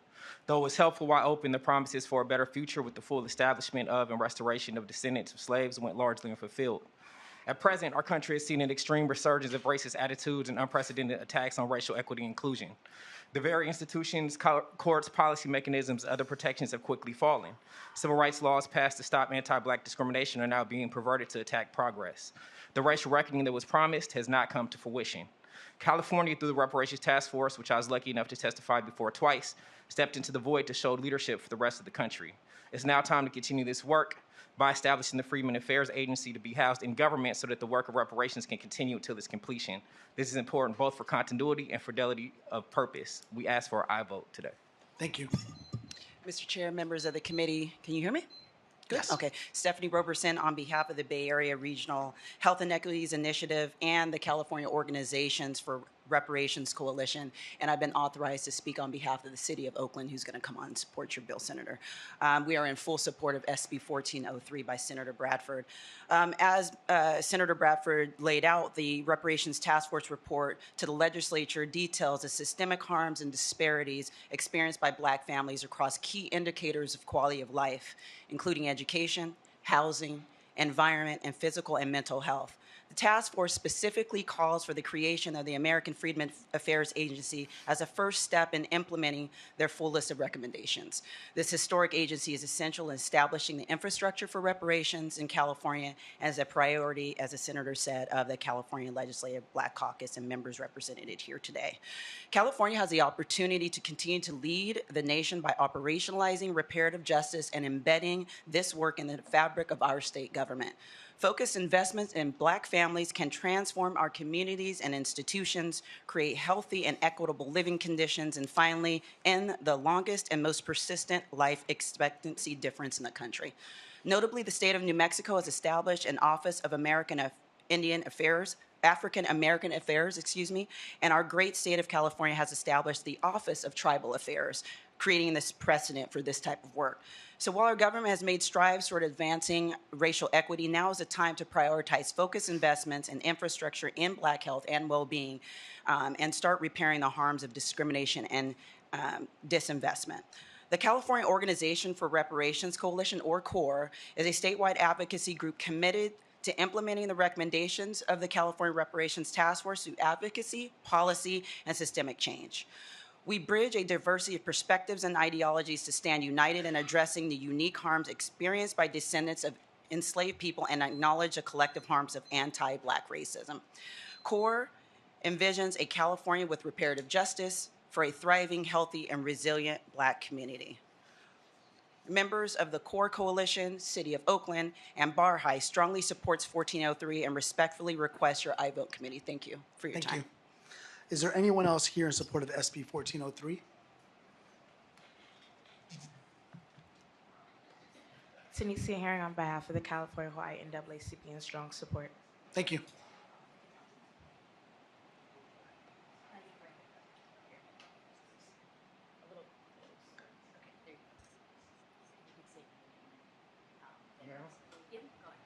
Hello, my name is Herman Regardi. I write songs, and I wrote that song, Time Keeps on Slipping into the Future. Come on, let's go into the future with this. Thank you. Jessica Stender on behalf of Equal Rights Advocates in support. Thank you. Chris Lawson, Coalition for Just and Equitable California, on behalf of the American Redress Coalition of California, Sacramento, American Redress Coalition of California, Bay Area, Lineage Equity and Advancement Project, and the California Black Lineage Society. Also authorized to speak on behalf of Rising Communities, all in strong support. Thank you. Thank you. Aisha Kareem, Stockton, California, and I'm in support. Thank you. Lynette Jackson, Discovery Bay, California, and I am in support. Thank you. Yes, Darlene Crumney, a member of the Coalition for Just and Equitable California, as well as the American Redress Coalition of Bay Area. I am in total full support of SB 1403. Thank you. Thank you. Good morning, Kim Mims with Coalition for a Just and Equitable California, American Redress Coalition of California, Sacramento branch, and Amend the Mass Media in full and strong support. Thank you. Thank you. Hi, good morning. Randy Saraguchi on behalf of Kingmakers of Oakland in support. Thank you. Richard Ehrlich, constituent of Kevin McCarthy, support. Thank you. Vanessa Chavez with the California Association of Realtors in support. Thank you. Thank you. Mr. Chair and members, Adam Keglin on behalf of the City Air in support. Thank you. Good day. Thank you. I am Omo Lara, OO Dauphin, in support on behalf of Community Services Coalition, Go Green Foundation, and BUCA, which is the Black United Community Advocacy. Thank you. Thank you. I'm Marvell Wilson. I'm also a member of the Black Community Advocacy. I'm co-founder of CAGE, Creativity, Arts, and Educational Development. I'm also a member with the Hooked on Fishing, Not on Violence, and I advocate for this bill vehemently. Thank you. My name's Charlton Curry, co-chair of National Black Wall Street Project. I am in support of Senator Bradford, also speaking for Reverend Tony Pierce, the CEO, and Alim Shabazz, co-chair. And I thank you. Thank you. Is there anyone here in opposition to SB 1403? Okay, we'll bring it back to the committee. Senator McKinnon. Senator Bradford, I am so proud of you and proud of this bill. This is the beginning of a long journey that we will take over the next 10, I feel like about 10 years. But this is the ground. This is where we need to get started. And I thank you so much for your vision and your hard work on reparations. Thank you. Do we have a motion? I'd like to motion. Okay. We have a motion and a second. I also want to thank you, Senator Bradford, for your tireless work. On this, as well as members of our colleagues in the Legislative Black Caucus. This is an incredibly important piece of legislation. I think that anyone that knows any history, not just of our state, but of our country, knows that Black Americans, Black Californians have been asked to wait and wait and wait for far too long. And of course, the longer you wait, then you have folks saying, well, that was so long ago. The reality is the impacts are felt deeply today in terms of how we as a state and obviously as a nation treated our Black brothers and sisters for so many generations. So I do want to thank you for bringing this forward. We know that after the commission report was released, now is when the real work begins. And so having the commission report is important, but it really is rendered meaningless if we just leave it at that. And so with this, I really, really appreciate your work on this. If it's okay with you, I would like to be added as a co-author. Would love you. Love to have you. Thank you so much. Senator Bryan, would you like to add any comments? I would, actually. Thank you, Senator Bradford, for bringing this measure forward. I think, as has been stated, you and Assemblymember Jones Sawyer and Black folks all across California engaged in a multi-year listening and building process that resulted in one of the most profound documents that's ever been produced by the Department of Justice in the state. And in that came a number of recommendations that have a fierce implementation hurdle, and that implementation can't happen without some sort of overseeing agency that helps facilitate it. And so I want to thank you for bringing this forward. I want to thank you for forcing us to contemplate the creation of this agency as early as last year. I want to thank you for your urgency, not just in this year, but throughout your tenure in the legislature. A proud member of the Black Caucus today, and I imagine there's a motion on the table. I'd like to second, third, or fourth it where it is. Well, again, thank you, Senator. Would you like to close? Yes, I want to thank all of my colleagues here that are in support of this motion, but also just stress the importance and the urgency of now. Dr. King often spoke of the urgency of now, and that's where we find ourselves today. And many people, again, will say, well, California wasn't a slave state. Yes, we were. And it's about time that we open our eyes and understand the harms that are still in existence here in California and across this nation because of slavery. And I just encourage my colleagues who haven't read the report. It's 1,100 pages. It's not an easy read, but it's a truthful read. And if you're not up for the 1,100 pages, I encourage you to read the executive summary. And it speaks to why this agency is so important and why the 115 recommendations, as Assemblymember McKenna stated, will be a long and arduous process of implementation, but we need it. I mean, those recommendations need to be acted upon. And this is just a foundation, as we stated. We have a tribal affairs for our Native Americans. We've done all those things. We created reparations and helped our Japanese brothers and sisters who were interned in World War II. And this is just an example of, again, the leadership that we can provide here in California and for the rest of the nation. I respectfully ask for your vote. Thank you, Senator. Madam Secretary, take roll call vote. Motions do pass to appropriations. Calra? Aye. Calra, aye. Dixon? Dixon, no. Bauer-Cahan? Bryan? Aye. Bryan, aye. Connolly? Haney? Mainshine? McKinner? McKinner, aye. Pacheco? Aye. Pacheco, aye. Patterson? Reyes? Sanchez? Sanchez, no. All right, we will place that bill on call. And then up next, is it SB 1331? Yes. Okay. Again, I'm here to present 1331, which will establish the fund for reparations and reparative justice and authorizes it to receive grants from the federal, state, and local and private institutions. The cost of reparations will be high. Let's make no joke about that. But the cost of the harms make this minuscule based on the debt and harm that was created through slavery. But again, the harms that were done to African Americans are still felt today. The harms and the disparities it created continues in every aspect of life, not only here in California, but across this nation. I have the privilege again to serve in the legislature for the last 14 years, and we have voted on dozens of bills dealing with wage theft. Slavery was over 250 years of wage theft, and we need to accept that and realize that. The harm of this wage theft, again, still exists today. And the question is, how will California pay for reparations? The Reparations Task Force has painstakingly, again, documented California's role in slavery and decades of systemic discrimination that followed. People will also say, well, I didn't own slaves. Why should I have to pay? Well, if you can inherit generational wealth, you can inherit generational debt. And this is a debt that is owed to the people who built this country. It's time for us to own up and face up to California and America's role and the harm that is done and that it still exists in this country today because of slavery. And it's time to right these historic wrongs and restore and repair the damages that have been done. We often say that a state budget is a reflection of our values and priorities. Well, this should be an example of that because, again, it should be a priority. This bill does not redistribute $800 billion as reparations or a call for a tax hike.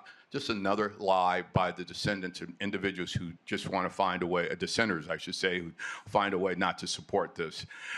Comments such as these are very misleading, disingenuous, and undermining the 2-year work that the Reparations Task Force did to provide the clear data of how we could pay for this. SB 1331 is a straightforward measure that shows California is serious about reparations and owning up to this debt. With me today to testify is Rachel Bowat, ACLU California Action, and Chris Logston, with California Coalition of Justice and Equitable California, and I respectfully ask for your aye vote. Thank you. up to 2 minutes each. Good morning, Chair and members. My name is Rachel Bogwet, and I'm a legislative advocate at ACLU California Action. As a proud member of the California Organizations for Reparations Coalition, the ACLU supports SB 1331. This bill would be a critical step forward in California's journey to address and begin to repair the harms it has caused in its past. California has an ugly history of race-based slavery, racially discriminatory laws and policies, and entrenched anti-Black biases. This legacy has continued to impact the conditions of descendants of African Americans subject to chattel slavery in the United States and descendants of free Black persons living in the United States prior to the end of the 19th century. By creating a designated place in the state treasury for reparations funds, SB 1331 would give California a foundation to pay the debts that are owed to descendants of those most directly harmed by the United States and California's racist past, and to secure the path forward for families to recover from generations of harmful policies and thrive in a more equitable California. From the deprivation of opportunities for stable housing and wealth building via race-based residential segregation to persistent inequities in the criminal justice and education system, California has denied these descendants opportunities for economic advancement at nearly every turn. While reparations cannot cure ongoing systemic racism or all harm stemming from it, reparations are an incredibly important step in addressing the economic disadvantages that California has compounded upon descendants of those formerly enslaved by the United States. We should not hesitate to lead the nation by enacting SB 1331. Thank you. Thank you. Just want to first give honor to my ancestors. I'm a descendant of someone and those who were enslaved in this country. Were in the United States before there was a United States. Good morning, esteemed committee members. My name is Chris Louchin with the Coalition for a Just and Equitable California, which is California's first and only statewide grassroots organization born to achieve reparations and reparative justice, specifically for residents whose ancestors were enslaved and emancipated in these United States. I'm here today to express our strong support for SB 1331, which would establish the California Reparations and Reparative Justice Fund, and to respectfully ask for your aye vote. The California Reparations and Reparative Justice Fund will be used to facilitate funding to address historical and ongoing harms experienced by residents who are descendants of persons enslaved in the United States or descendants of free Black persons who were living in the United States before the year 1900. The fund may receive money from any federal, state, or local grant or from private donation or grants as well. But the fund is not only a crucial step toward addressing state-sanctioned harm to these descendants.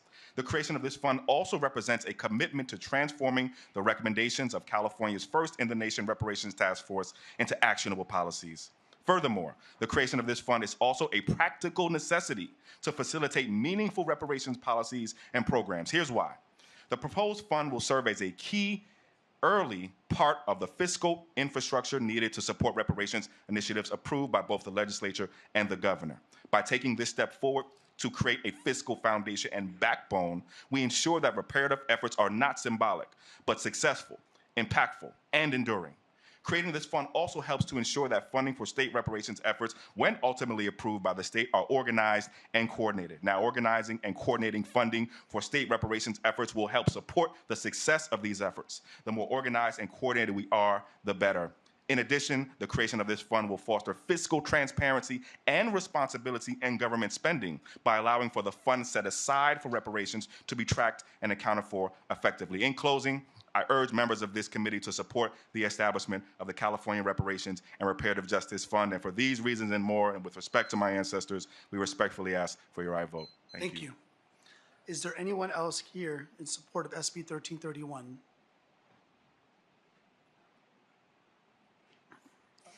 Name, organization, and your position on the bill, please.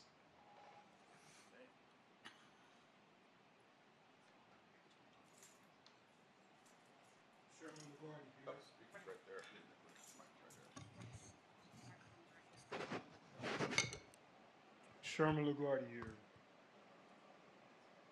First giving, thank you, senators and congressmen. If you okay this bill, I plan on putting something in this bill. Please remember me. I'm the person that, in our past, when Governor Schwarzenegger crossed the stage with a large check, I'm that person that put that cash in that check. Please honor this bill. Thank you. Thank you. Good day, Omolara 00 Dolphin again, and I forgot to mention the Black National Wall Street Project I represent. I also represent the Go Green Foundation, the Community Services Coalition, and the Black United Community Advocacy Foundation, and we all are in support of the bill. And thank you, Senator Bradford and Brother Chris, and you too. Thank you. How do you follow that? Just want to say thank you for all your support, all your efforts, and thank you for including me. Okay, thank you for including my answers. Thank you for including my children. This opportunity will be able to provide a legacy for my children, for my nieces and nephews who don't even have this history. Thank you. I'm in support. Yes, Aisha Kareem from Stockton, and I'm in support.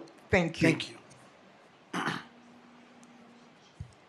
Tanisha Herring on behalf of the California Hawaii NAACP in strong support. Thank you. Mel Osagak for the Greater Sacramento Urban League, strong support. Thank you. My name is Charlton Curry on behalf of the National Black Wall Street Project. I support the work of Senator Bradford. Thank you. Thank you. Again, my name is Marvell Wilson. I am a member of, or an executive board member of the Black United Community Advocacy. I am also a member of CJEC. Yes, sir, I am. What I'd like to do is urge this committee to consider the apology that was made in 2006 and proceed with the amends that accompanies such an apology. Thank you. Good morning. My name is Dr. Truth Bay. I'm the Minister of Justice for the Black Panther Party and the Haitian American Youth Council, as well as an adjunct of CJEC official. We ask you to please, I vote for all. Thank Team you. Bryant. Thank you. Melanie Morales with the Green Money Institute in support. Thank you. Thank you. Mr. Chair, Member Stephanie Roberson on behalf of the Bay Area Regional Health and Equities Initiative, and also authorized to speak on behalf of the City of Oakland in support of this bill. Thank you so much. Thank you. Brandon Green, Western Center on Law and Poverty, in strong support. Thank you. Thank you. Darlene Crumity, a member of CJEC, as well as ARC Bay Area, full support for SB 1331. Thank you. Thank you.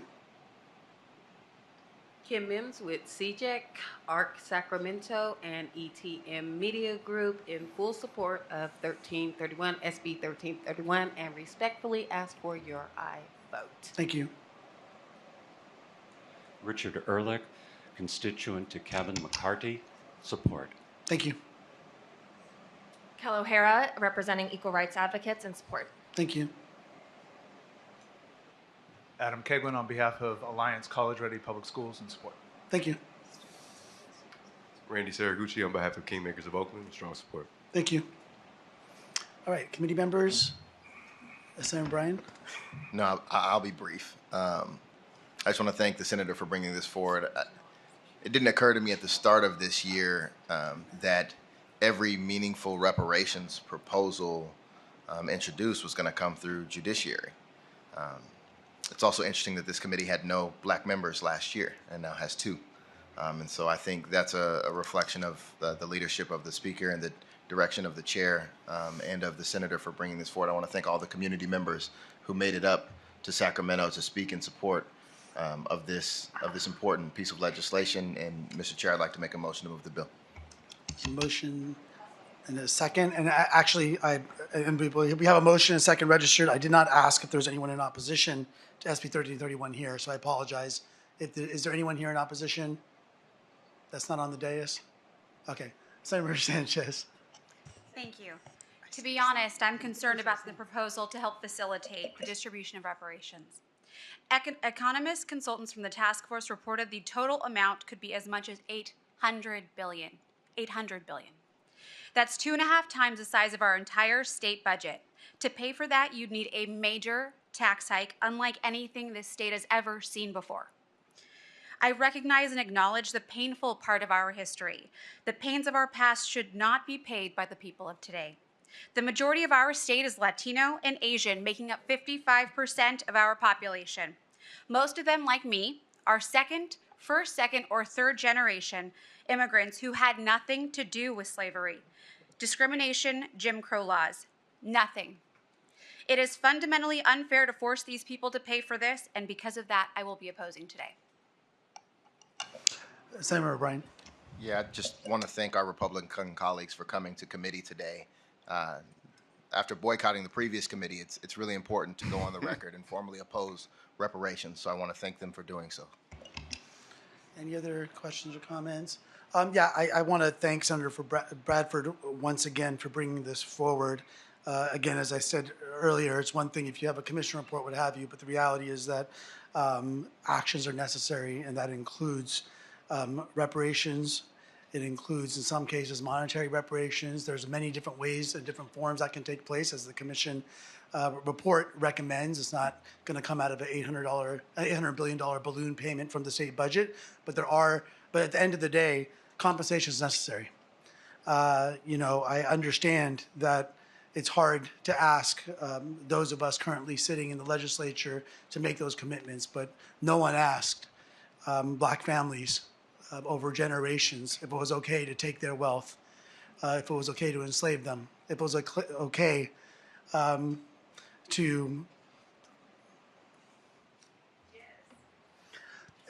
to put their children in generations of poverty. This country became a superpower based upon free labor of African descendants over hundreds of years. We need to recognize it. I know it's not going to be easy. It's not supposed to be easy. It's not supposed to be easy to actually admit when you've caused pain. It's not supposed to be easy when you actually try to repair and heal that pain. And yes, we do benefit. We still benefit to this day from what happened to our brothers and sisters in the black community over so many generations. Would you like to close? Thank you, Mr. Chair. Members, you want to comment? Go ahead. Go ahead. Just want to make a quick comment. Assemblymember Sanchez, I want to thank you for your comments. Just want to correct you. Our organization, we went to every single task force hearing. We traveled, followed the task force. We were at every single moment of every single hearing. The task force did not, and the comments of the task force did not say that the state should pay $800 billion. The task force economists said that the state of California stole $800 billion in wealth from the descendants. That is what the state stole from us. Now it's up to this legislature to decide what the bill is, but your comments are incorrect. The task force said that what was taken from us was $800 billion. Thank you. Thank you. Senator, would you like to close? Thank you for that clarification. And again, we could be here till the cows come home because you couldn't assess a real value of the harm that was done to families here in California and across this nation who toiled in the fields, lost their lives, were tortured, were mutilated, were maimed to build this nation's wealth. Our largest insurance companies was built on the back of because of the slave industry. Our bank institutions, financial institutions were built on the slave economy. And people say, well, why should we pay descendants of slaves? Well, let me share something with you. Every slave owner who owned a slave was paid when those slaves were emancipated because they were insured. And the insurance companies that stand here today are just as guilty. So again, as my colleagues have stated, this is not about seeing California is going to pay $800 billion. They're seeing what was stolen.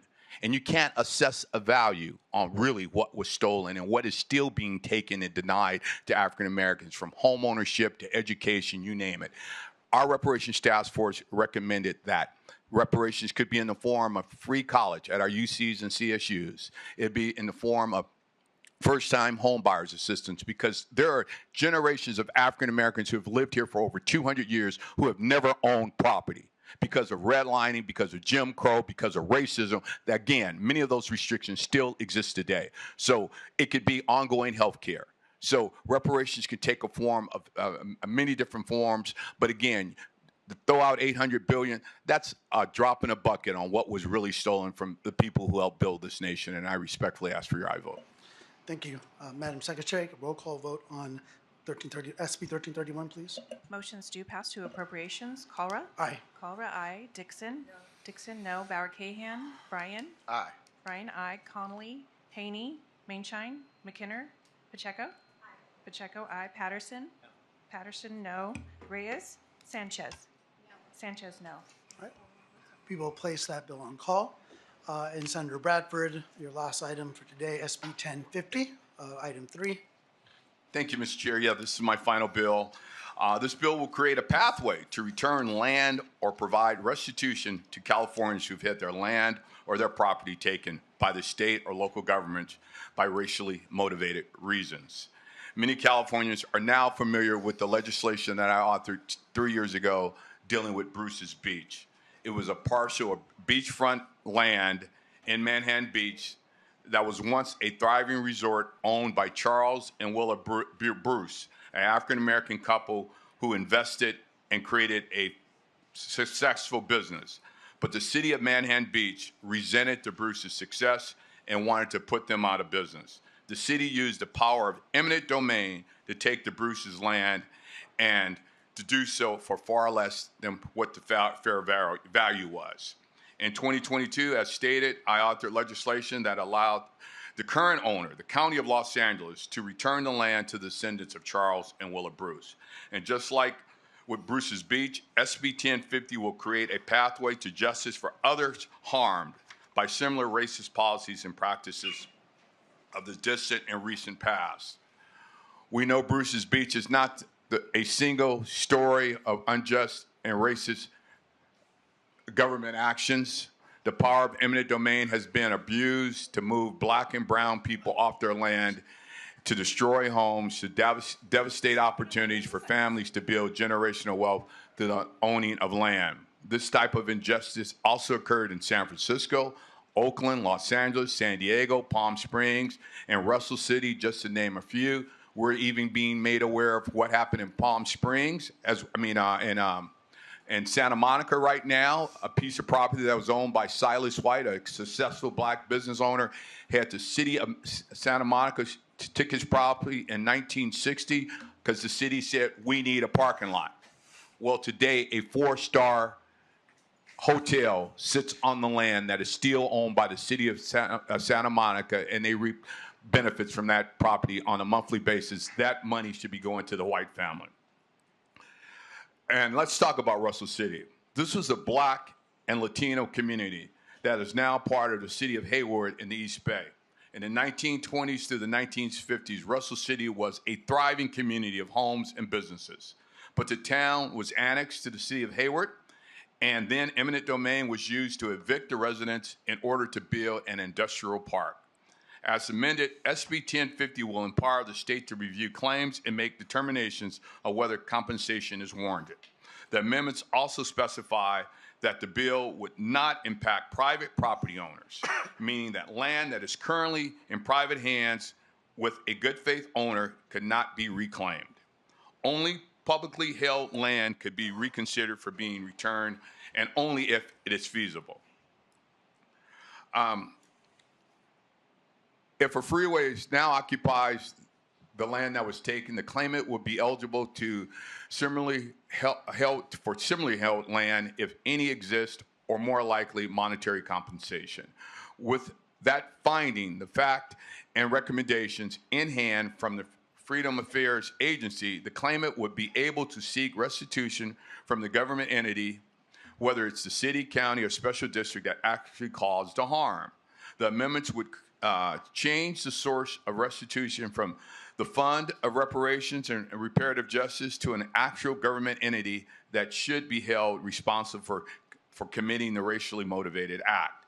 The last significant amendment deals with the statute of limitations. Since the statute of limitations for most claims and challenging eminent domain is 5 years, we know many of these racially motivated abuses of law occurred decades ago. SB 1050 will remove the statute of limitations specifically for claims of racially motivated abuses of eminent domain. These changes stay true today to the original intent of the bill, while adding more details to what the path of justice would look like for victims of racially motivated taking. And here today to testify is an individual who can attest firsthand to property that was stolen. I'm honored to have Ms. Jessie Johnson. Ms. Johnson lives in Russell City. Before she was forcibly removed from her home, she is here today with her son, Vincent. And Ms. Johnson, the floor is yours. Good morning. My name is Jessie Johnson, and I was a nursing student living with my grandparents who were forced out in 1960, beginning of 1964. They owned their own land. They paid their taxes on their land, as well as my mother-in-law, who was named Jessie Johnson Henry. She had half a block one way, half a block another way, so it was quite a bit of land that wherein they were forced out. And so as a result of that, my waiting on my husband to come home serving in the Navy, we thought we would be able to build on my grandfather's land, who was Bernie Patterson, and his father was Joe Patterson. So at that time, we thought that we would have the liberty to build on my grandfather's land. So unfortunately, eminent domain took over, and made my grandfather very sad. His name was Bernie Patterson. And it was very sad for me to drive. I had to move to Oakland, bought my home. My husband and I eventually bought our home in Oakland. But at that time, we had to go back and watch my grandparents leave in the early 1964. So at that time, we did what we had to do. We put our kids, my husband and I put our children through college with law degrees, with doctor's degrees, and we continued on to work very hard. But the pain is something that you cannot see. If I slap your face, you say ow, and you ask me to show you where the pain is, I can't. But the pain, we just put it under and kept moving. So I'm asking for reparations to be granted. I'm expectant that those who are for us will help to mend the problems for my descendants, because I'm standing on their shoulders. Thank you very much. Thank you, Ms. Johnson. Is there anyone else here in support of SB 1050?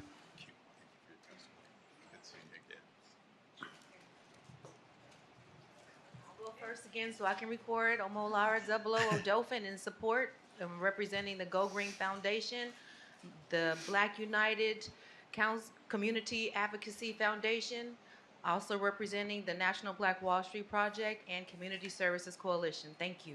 Thank you. Good morning, Andy Liebenbaum on behalf of the County of Los Angeles in proud support. Thank you.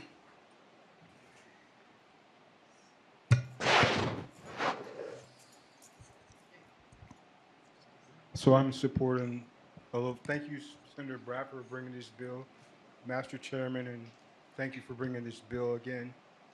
It's so important. I lived on the streets of Arden and Watt Avenue for years because someone took my house after I bought the land, built the house, and so here I am asking for this bill too. Thank you. And I'm Aisha Kareem Stockton, and I'm in support strongly. Thank you. Lynette Jackson, Modesto, California, strongly in support of this bill. Thank you. Thank you. Denise Herring from the California Hawaii NAACP in strong support. Thank you. Bill Ostergaard, Greater Sacramento, Urban, strong support. Thank you. Rachel Bagwet, ACLU California Action in support. Thank you. Marvell Wilson, very, very strongly in support of this bill. Thank you.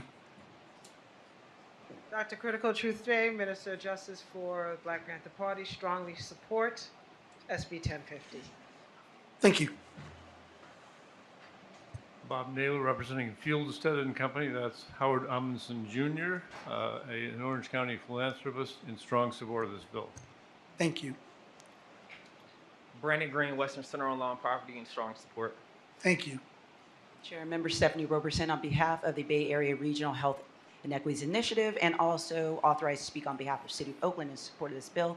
And I was in Manhattan Beach when that property was returned to the family, so it was a definite pride and privilege. Thank you for all the work that you've done in this body for this. Strong support.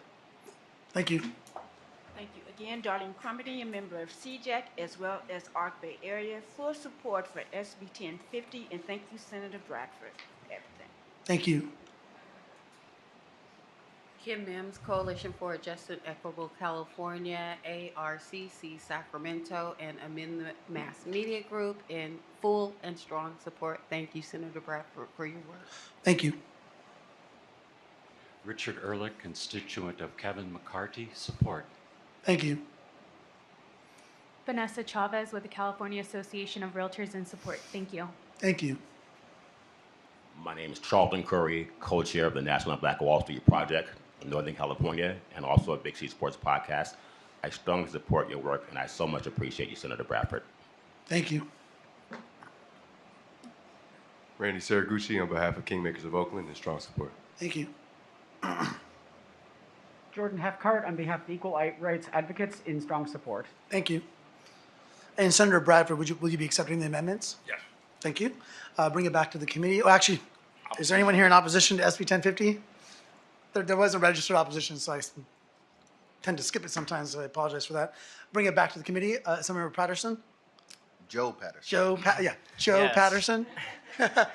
Yes, I would. Well, thank you for the testimony. It really turned me on this bill, particularly the relatives named Joe Patterson. So, but I happen to serve as the vice chair of the Housing Committee, and we talk a lot about eminent domain issues, or really just property rights in general, and that's always kind of been a foundation of mine. When I talk about housing issues, which sometimes gets me in some conflict with some people who are registered the same party as me, but you learn from a very young age that property and real estate, generally for people should be part of the American dream, and that's how you build wealth and things like that. So I think eminent domain in general needs to be extremely limited. I've read about the case in Manhattan Beach, and I think circumstances in which obviously it's racially motivated is even worse than just taking somebody's private property and not compensating them fair market value. But I'm 100% something where you say you have to be compensated fair market value if the government's going to take your property.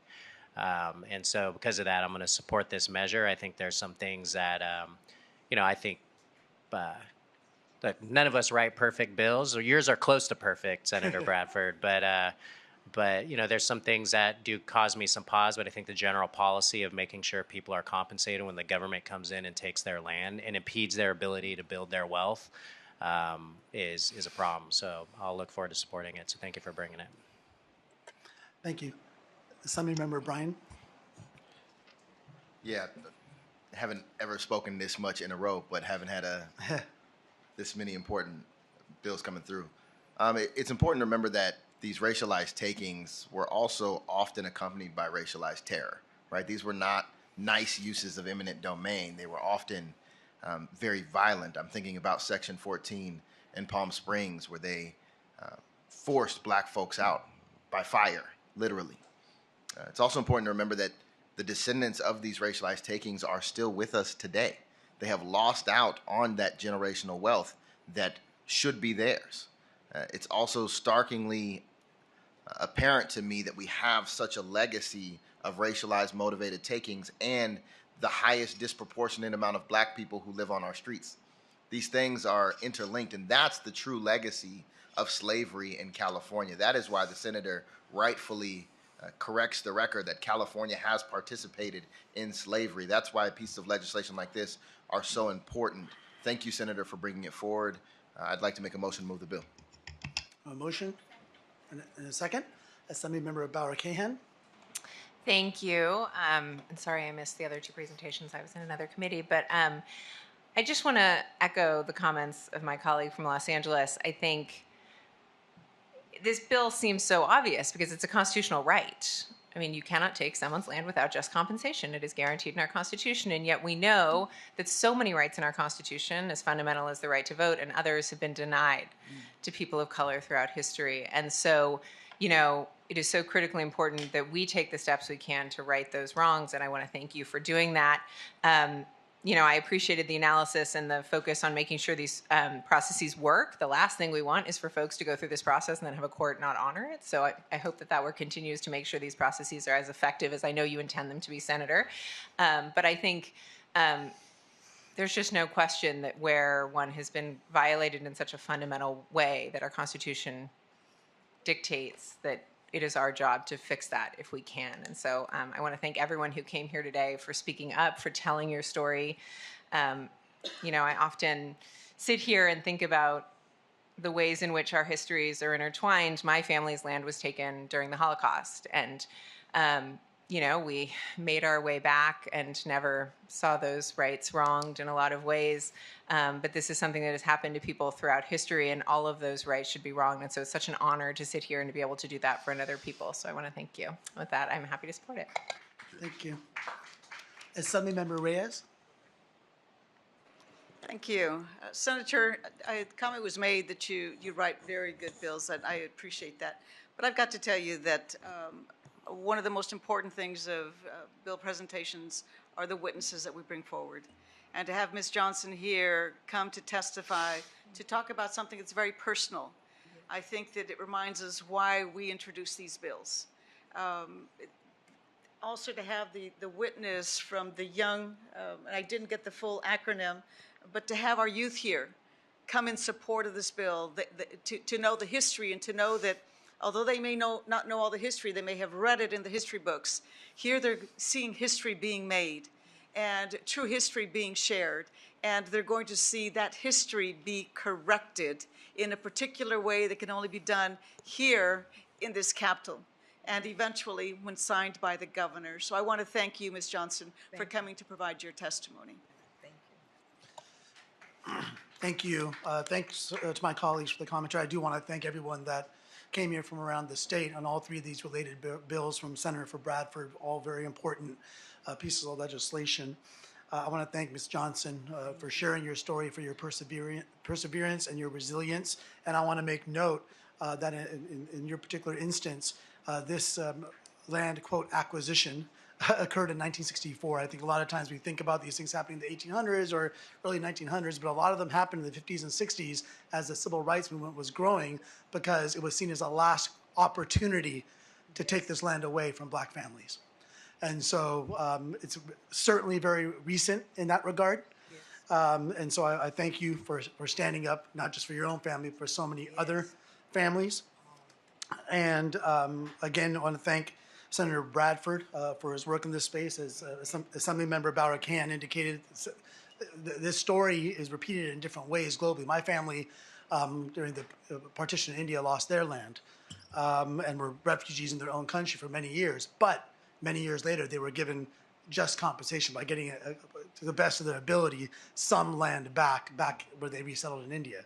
And that gave them some kind of foundation that so many black families have never been given. And so I think it's important for us to recognize whatever we can do to help bring some semblance of justice. We need to do that. And so I would love to be added as a co-author to this bill, if it's okay with you, Senator. We'd love to have you. And would you like to close? Thank you. As it's been so well articulated by Mrs. Johnson and all our witnesses here today, the racially motivated taking of land through eminent domain, it's not just a one-off. It's happened all across the state, all across this country. And I challenge you to ask the question of where you see a freeway in an urban area, believe me, that property belonged to black and brown people. Right in my own district, the 105 freeway that exists today that connects you from the 605 freeway all the way to the airport. I took music as a small child in South LA. That freeway took my music teachers home, and thousands of people, 3,500 families lost their home. The majority of them were black and brown. The 10 freeway, starting from Western all the way until you get to Santa Monica. Much of that property belonged to African Americans. There was a place called Sugar Hill where Marvin Gaye's family lived. That freeway went straight through there. But you want to know where where a freeway doesn't go through a community? Where we've been fighting for 60 years, 4 bills since I've been in legislature to finish a freeway, and that's the 710 freeway that stops as soon as you get to Pasadena. It was supposed to connect to the 210 freeway. It has never been completed. That was the original design because it goes to a white neighborhood. When you look at Tulsa, Oklahoma, there's a freeway there today. And you talk about the violent taking, they bombed a city from the air. They bombed a city that had hotels, restaurants, you name it, a self-sustaining city, and they were jealous of it and they destroyed it. And we can look here again in California, in Allensworth, a thriving community in Tulare County with Colonel Allensworth, a World War I veteran who had every intentions on establishing the Tuskegee of the West. And those individuals at that time cut off the train stop and cut off the water well, so they couldn't grow their crops. Again, the racially motivated taking of property. And it has existed in this country, and it's in many ways still exists today. And for anyone who has ever taken a train in downtown LA at Union Station, do you know who that property belonged to? An African-American woman by the name of Biddy Mason. And yes, they say she sold it, but they stole it. So this bill allows us to do that small opportunity of looking at where racially motivated taking of property, where we used a law to commit a crime and take people's homes and hopefully justly compensate those individuals. We'll never make them whole because, as we all know, generational wealth is through land ownership.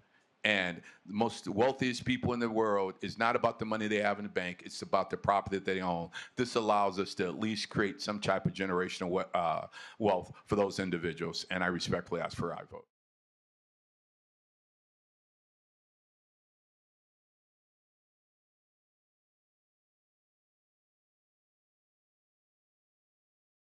SB 1331 establishes a fund for reparations and reparative justice.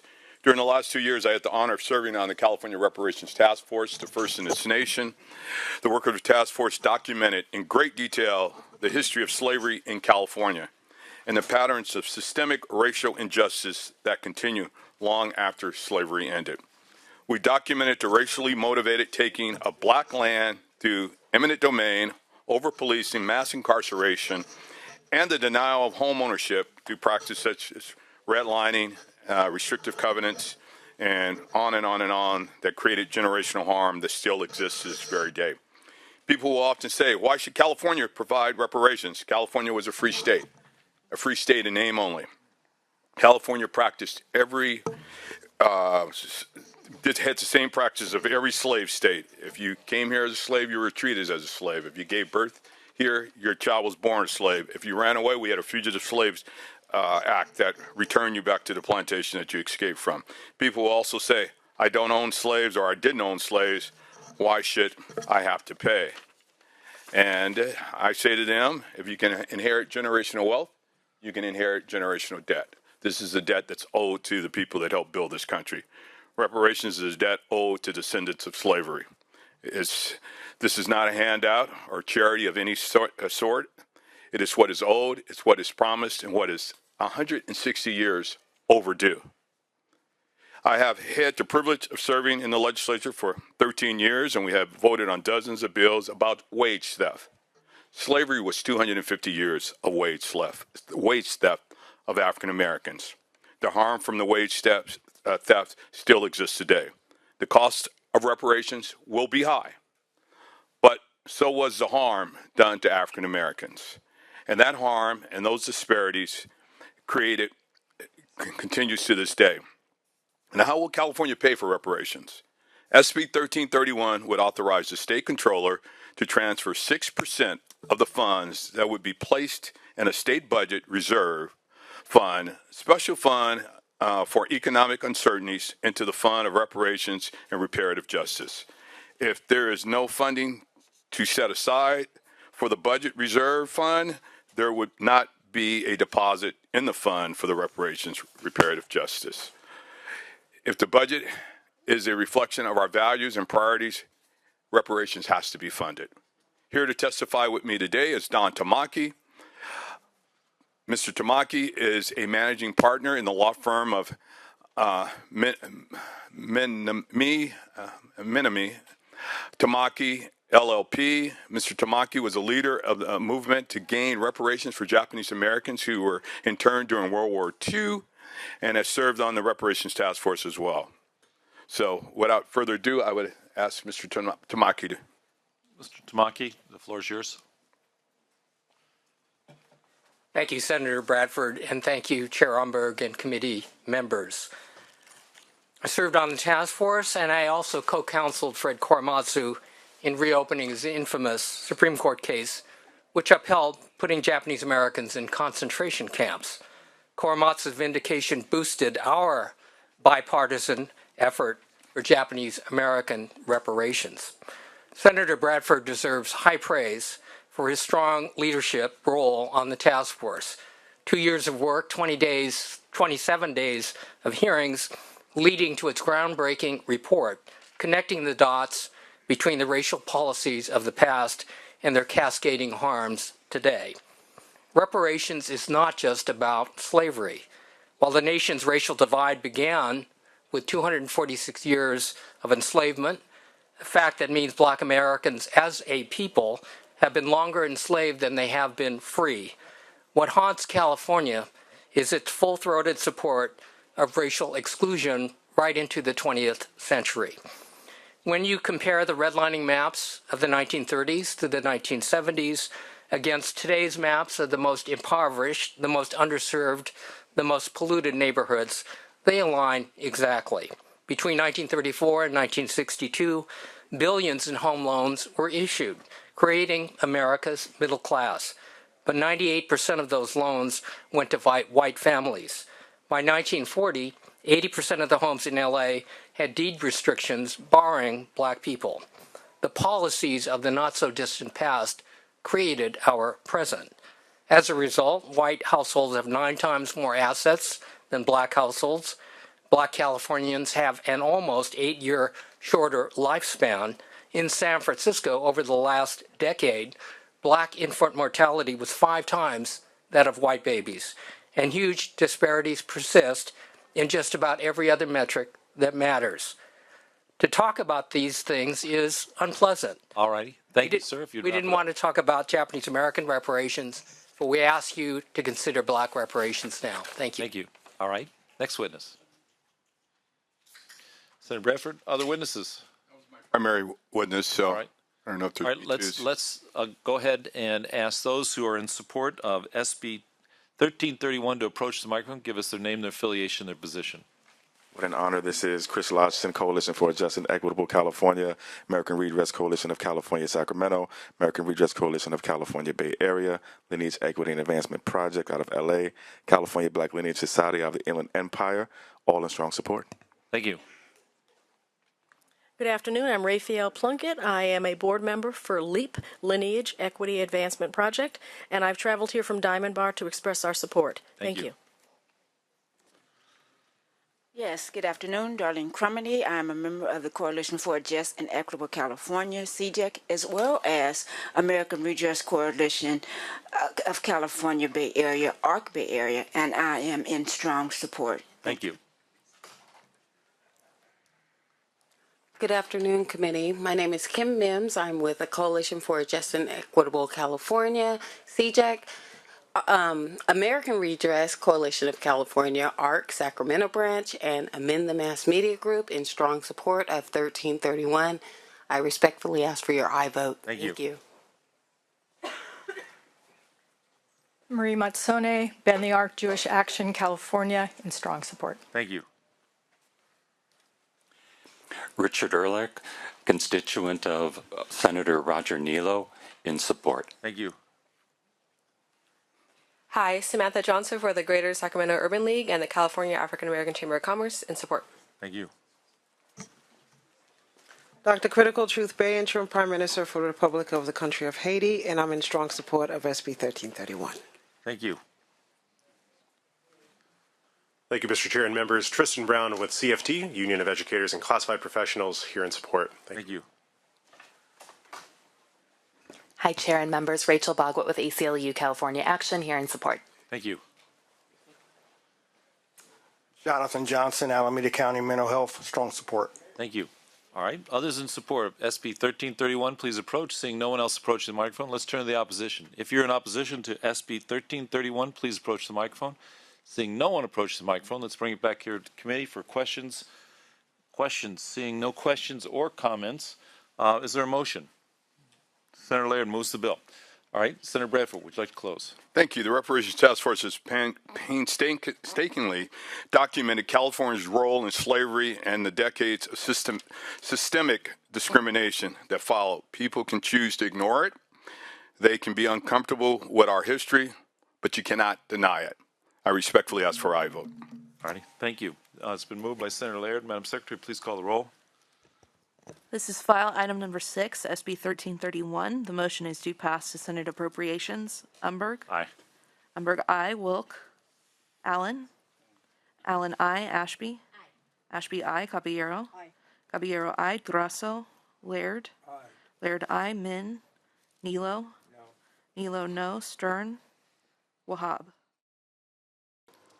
Senate Bill 1331 by Senator Bradford, enact relating to state government. Senator Bradford. Thank you, Mr. President. This is a follow-up. The cost of reparations will be high, but so is the harm to African Americans in this country. The harm and the disparities it created continues to this very day. I've had the privilege of serving again in the legislature for the last 14 years, and we have voted on dozens of bills about wage theft. There has been 250 years of wage thefts for African Americans who were slaves in this country. The harm of this wage theft still exists today. How will California pay for reparations? SB 1331 would establish a fund for reparations and reparative justice and authorize it to receive grants from federal, state, local, and private entities. The Reparations Task Force has painstakingly documented California's role in slavery and the decades of systemic discrimination that followed. People can choose to ignore it. They can be uncomfortable with our history, but they cannot deny the truth. Now's the time to face it, to own up to the debt that is owed, to right the historic wrongs, to restore and repair damage that has been done. With this, I respectfully ask for aye vote for SB 1331. Thank you, Senator Bradford. Senator Skinner. Thank you, Mr. President. Members, I rise in support of SB 1331, and I want to thank our colleague from Gardena for bringing these forward and for his work on the Reparations Task Force, and also appreciation to the Reparations Task Force. While as a country or a state, we have not been all that good about reparations for a variety of populations that deserve such. I had the good fortune to, when I was on the Berkeley City Council, to be part of an effort and for our city to pass where we provided reparations to all of the Japanese Americans who had worked for either the city of Berkeley or the Berkeley Unified School District and then were interned. And so we provided them their back wages for the time for which they were interned. Now, while this fund that's being established and the other work that's being done for reparations for slavery does not have that level of detail, it does acknowledge that the result of chattel slavery has had serious negative economic consequences on all of the descendants of chattel slavery, and thus it is very important for us to establish mechanisms for us to address that. And with that, I support the bill and ask for your aye vote. Thank you, Senator Skinner. Any further discussion on SB 1331? Any further discussion? Seeing none, Senator Bradford, you may close. I want to thank my colleague from Berkeley for drawing that comparison. We have provided reparations and funding for so many programs. We often say the budget is a reflection of our priorities. So this should be one of our priorities, and I respectfully ask for your aye vote. All debate having ceased, Secretary, please call the roll. Allen. Alvarado Gil. Aye. Archuleta. Aye. Ashby. Aye. Atkins. Aye. Becker. Aye. Blakespear. Aye. Bradford. Aye. Caballero. Aye. Cortese. Aye. Daly. No. Dodd. Aye. Dorazo. Aye. Eggman. Aye. Glazer. Aye. Gonzalez. Aye. Grove. No. Hurtado. Aye. Jones. No. Laird. Aye. Limon. Aye. McGuire. Aye. Minjavar. Aye. Min. Newman. Aye. Wynn. No. Nilo. No. Ochobo. No. Padilla. Aye. Bordentino. Aye, Roth. Aye, Rubio. Aye, Sayarto. No, Skinner. Aye, Smallwood Cuevas. Aye, Stern.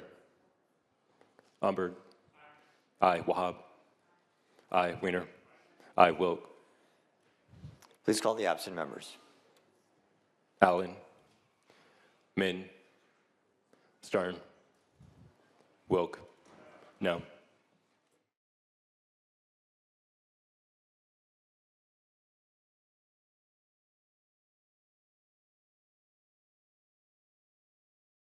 I'm here to present SB 1403. This would establish the California American Freedmen Affairs Agency for the purpose of implementation, oversight, and monitoring of policies and laws enacted relating to reparations, similar to that was stood up in this country in 1863. It would also require the agency to oversee and monitor existing state agencies and departments tasked with engaging in direct implementation of reparations policies, similar to what we stood up in 2018 for the tribal affairs dealing with Native Americans here in the state of California. This bill is a recommendation from the California Reparations Task Force, which I spent 2 years of my life on, and the final report clearly speaks to the importance of this measure. It is also among the most essential of the report's 115 recommendations. This agency will be the necessary foundation for the implementation and success of reparations.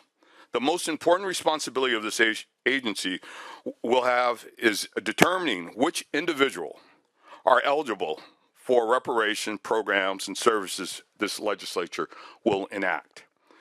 These individuals being descendants of African American enslaved persons in the United States or chattel slavery, or descendants of black person living in the United States prior to the end of the 19th century.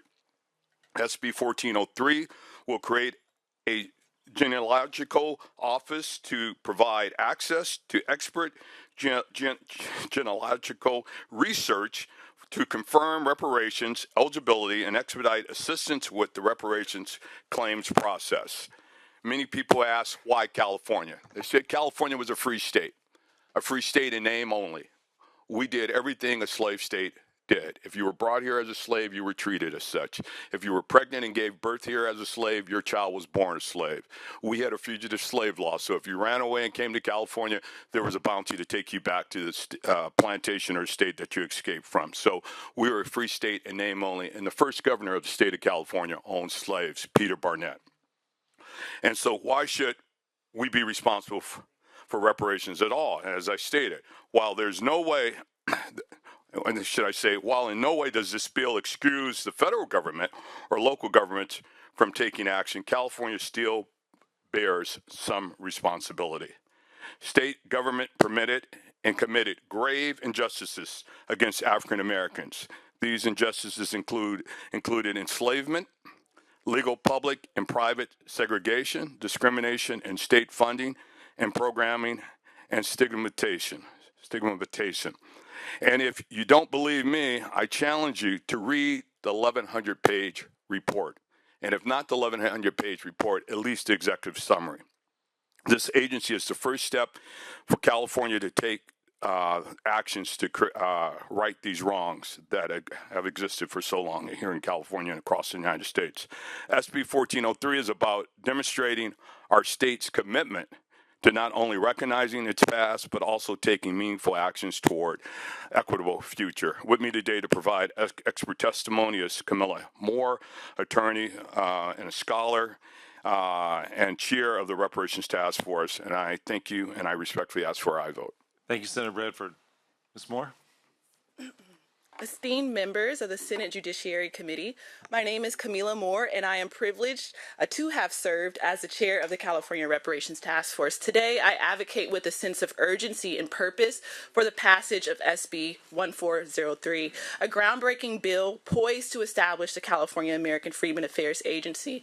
This agency symbolizes a crucial stride towards restorative justice, particularly for those whose lineage traces back to enslaved ancestors. Like Senator Senator Bradford said, through rigorous research, the California Task Force has unveiled harrowing disparities that descendants of slaves still face in California, painting a stark picture in inequality across multiple sectors. For example, descendants of slaves, families, their median net worth of wealth languishes at less than 0.1% of white families, exposing systemic economic barriers. In terms of businesses, entrepreneurs who are descendants of slaves are 3 times more likely to be denied bank loans than their peers, crippling potential for growth and innovation. In terms of health, infants who are descendants of slaves are more likely to die at double the rate of their first birthday than their counterparts, highlighting glaring inequities in health across health access and outcomes. These statistics are not mere numbers, but reflect real lives diminished by systemic injustices, a legacy of slavery and systemic discrimination perpetuated by the state of California. And so this agency seeks to dismantle these barriers, advocating for and implementing reparation measures that address these deep-rooted disparities. The agency, also I would note that the Berkeley Intergovernmental Studies poll indicates that yes, 59% of Californians oppose direct cash payments, but that same exact survey reveals a broader consensus for action. A majority believe that the state has not done enough for descendants of slaves in this state, and 60% of those polled acknowledge that the enduring impact of slavery still impacts the lives of descendants today. Yes, I respectfully ask for your aye vote. Thank you. Thank you very much. Other witnesses in support? Seeing no one else approach the microphone, if you're in support, please approach the microphone and provide us your name, your affiliation, and your position on the bill.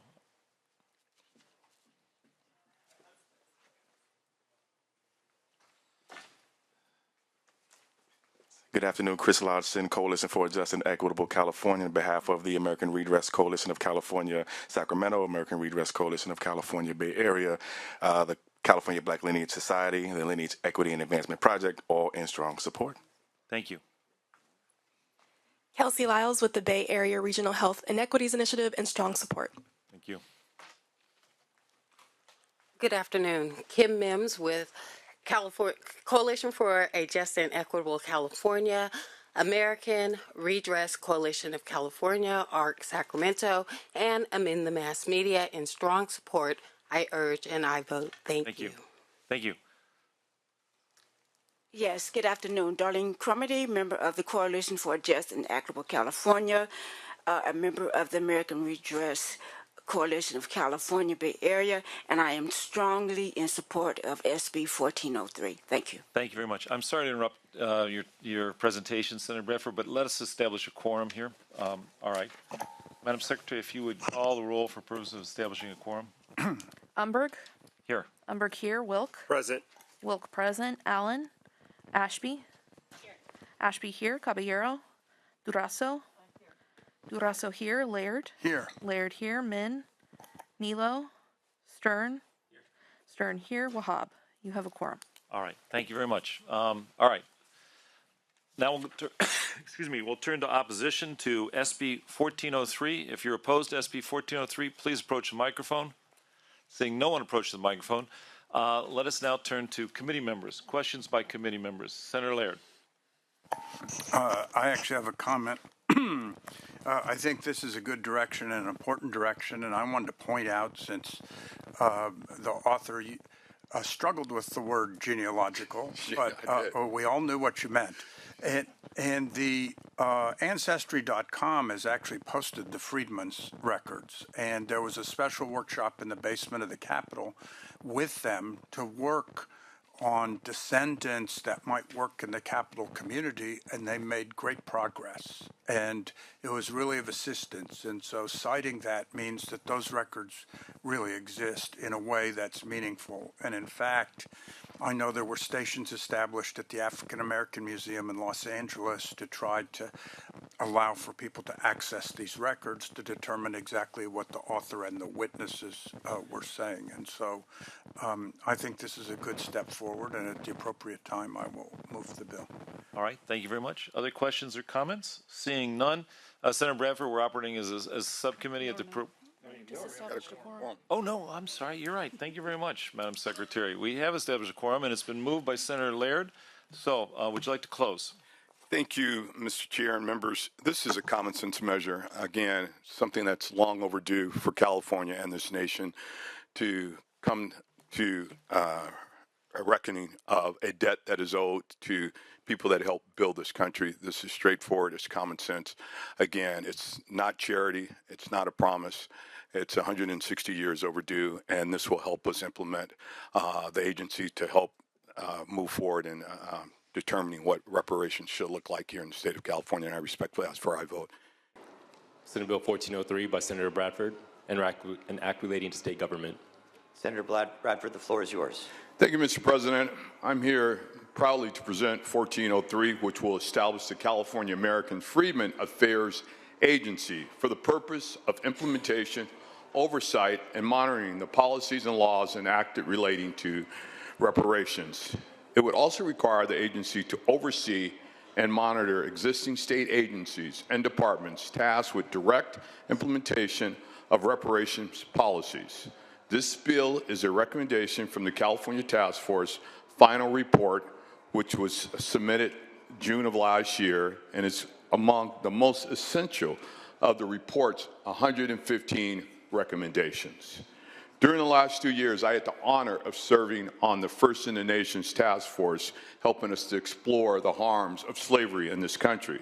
The task force work was well documented in great detail.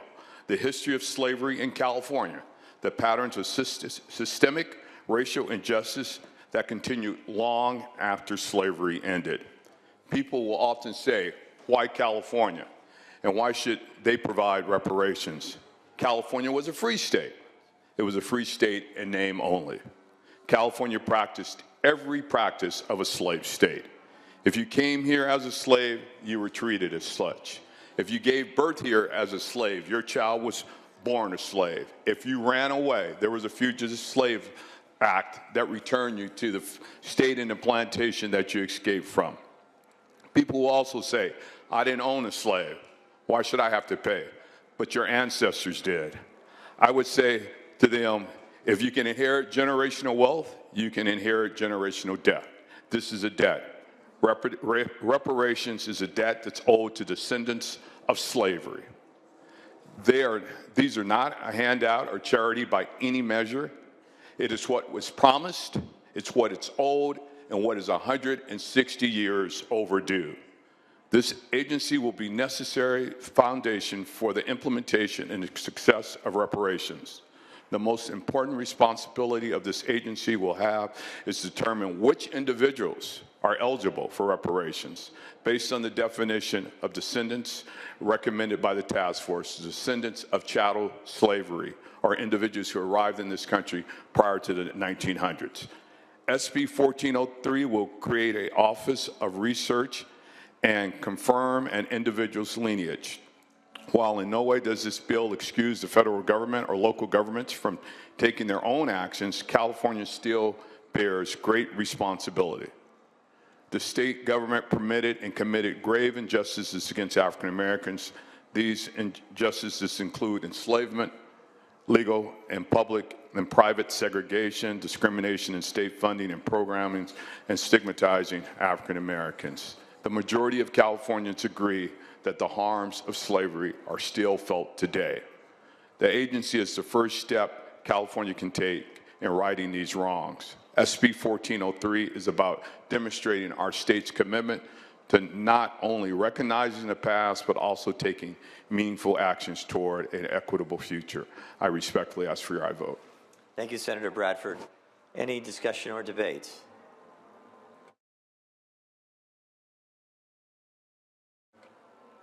Seeing no microphones up, Secretary, please call the roll. Allen. Alvarado Gil. Aye. Archuleta. Aye. Ashby. Aye. Atkins. Aye. Becker. Aye. Blakespear. Aye. Bradford. Aye. Caballero. Aye. Cortese. Aye. Daly. No. Dodd. Aye. Dorazo. Aye. Eggman. Aye. Glazer. Aye. Gonzalez. Aye. Grove. No. Hurtado. Aye. Jones. No. Laird. Aye. Limon. Aye. McGuire. Aye. Minjavar. Min. Newman. Aye. Nguyen. No. Nilo. No. Chobog. No. Padilla. Aye. Portantino. Aye. Roth. Aye. Rubio. Aye. Sayarto. No. Skinner. Aye. Smallwood Cuevas. Aye. Stern. Aye. Umberg. Aye. Wahab. Aye. Wiener. Aye. Wilk. Please call the absent members. Allen. Minjavar. Aye. Min. Wilk. On a vote of 30-7, the measure passes.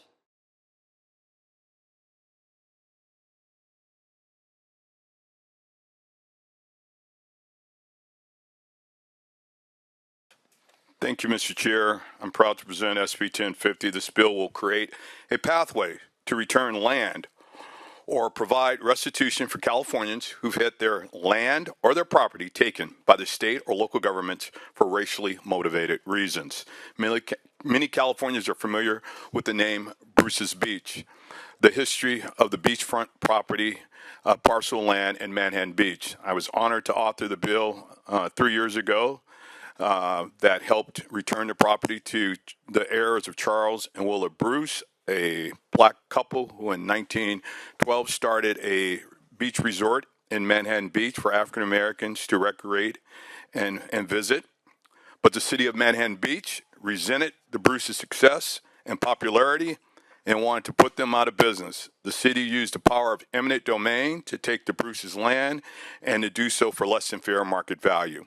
In 2022, as stated, I authored a bill that allowed the return of the landowners, the LA County, to return the land to the descendants of Charles and Willa Bruce. Just like the Bruce's Beach, SB 50 will provide a broad pathway to justice for others who were harmed by similar racist policies and practices of the distant and recent past. We know Bruce's Beach is not a single story of racist government actions. The power of eminent domain has been repeatedly abused to move black and brown people off their land, destroy homes, to devastate the opportunity for families to build intergenerational wealth through owning land. We all know about the recent story of Section 14 in Palm Springs. We know about San Francisco, Oakland, Los Angeles, San Diego, Colima, and Russell City, just to name a few. Let's talk about Russell City.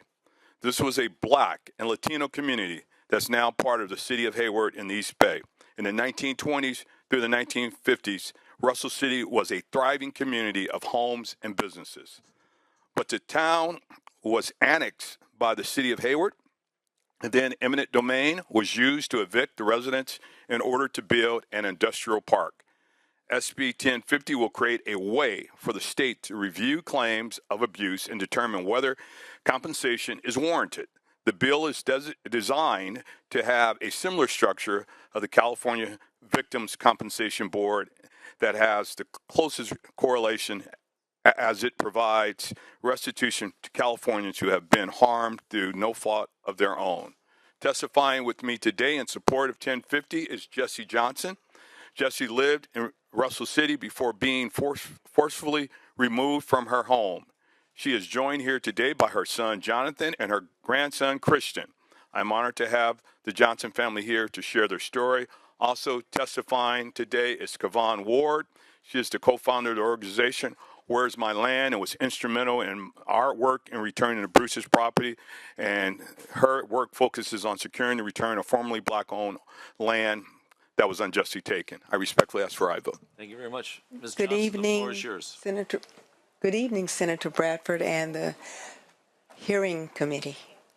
I'm glad to be here and represent that I was a resident in 1963 when we were forced out of our land that we owned. Both my mother-in-law and my grandparents were, which was Bernie Patterson and Cassie Patterson. My mother-in-law was Jessie Mae Henry, and we were forced off of our land, forced out of our land.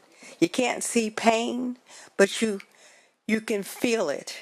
You can feel it, but you can't see it. It did hurt, and it hurt very badly. So my husband served our country during that time in the Navy. When he came home, land had been burned, our houses had been burned down, and our homes were devastated. And to see my grandparents have to drive away from the homes that they had groceries and had animals and had all those wonderful things that kept us alive. And so I'm very happy that you're here to hear the hurt and the pain that I would like to express, but it's expressed from the heavens now, from my grandparents who are speaking through me now.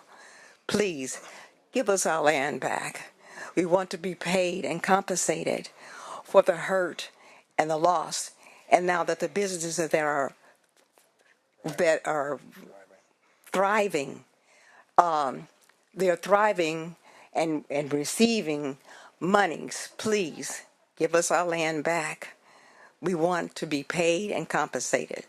Thank you very much. Thank you for your eloquent testimony. Others in support? Senator Bradford? Kavan Ward, she's going to be speaking now. Good afternoon, everyone. My name is Kavan Ward, and I'm the founder of Justice for Bruce's Beach and Where Is My Land, both organizations created to support Black people in their quest to reclaim land stolen from them through the guise of eminent domain and other racially motivated policies and practices. Senator Bradford, thank you for the opportunity to present before this committee today. I had the honor of working with Senator Bradford to push forward SB 796, a bill created to make it possible for the land to be returned to the Bruce family. His determination, his grit, and his passion for reparative justice are in direct alignment with mine, so I feel privileged to share time and space with him and his team to ensure the passage of SB 1050. Approximately 20% of current Where's My Land claims in the pipeline cite eminent domain as their source of their land loss. According to Eminent Domain and African Americans, a 2007 report for the Institute of Justice, it states that between 1949 and 1973, 2,532 projects were carried out in 992 cities that displaced 1 million people, 2/3 of which were Black people. So how do we heal a harm like that? We provide compensation like the senator is proposing, and we give land back. The initial bill it's a great first start. I look forward to seeing the bill evolve to include land returned to the victims of racially based eminent domain, similar to the justice afforded to the Bruce family, especially if the land taken is used for private use, like in Santa Monica, where Ebony Beach Club owner Silas White's land was raised in 1958 so that the city of Santa Monica could build a parking lot. The Viceroy Hotel now stands on that land. And like in Russell City, where approximately 250 families were forced from their land, while now multi-million-dollar companies utilize that land and profit significantly from it. Most members of Russell City's Descendants for Restorative Justice want and deserve more than compensation. They demand land back. Jessie May deserves her land back. I thank you all for your support on this bill and for understanding that racially based harm requires racially based repair. And I thank this committee for their support to Senator Bradford around the passage of this important and historical legislation. We made history with SB 796. Let's make history with SB 1050. Thank you. Thank you very much. All right, other witnesses in support, please approach the microphone. Give us your name, your affiliation, your position.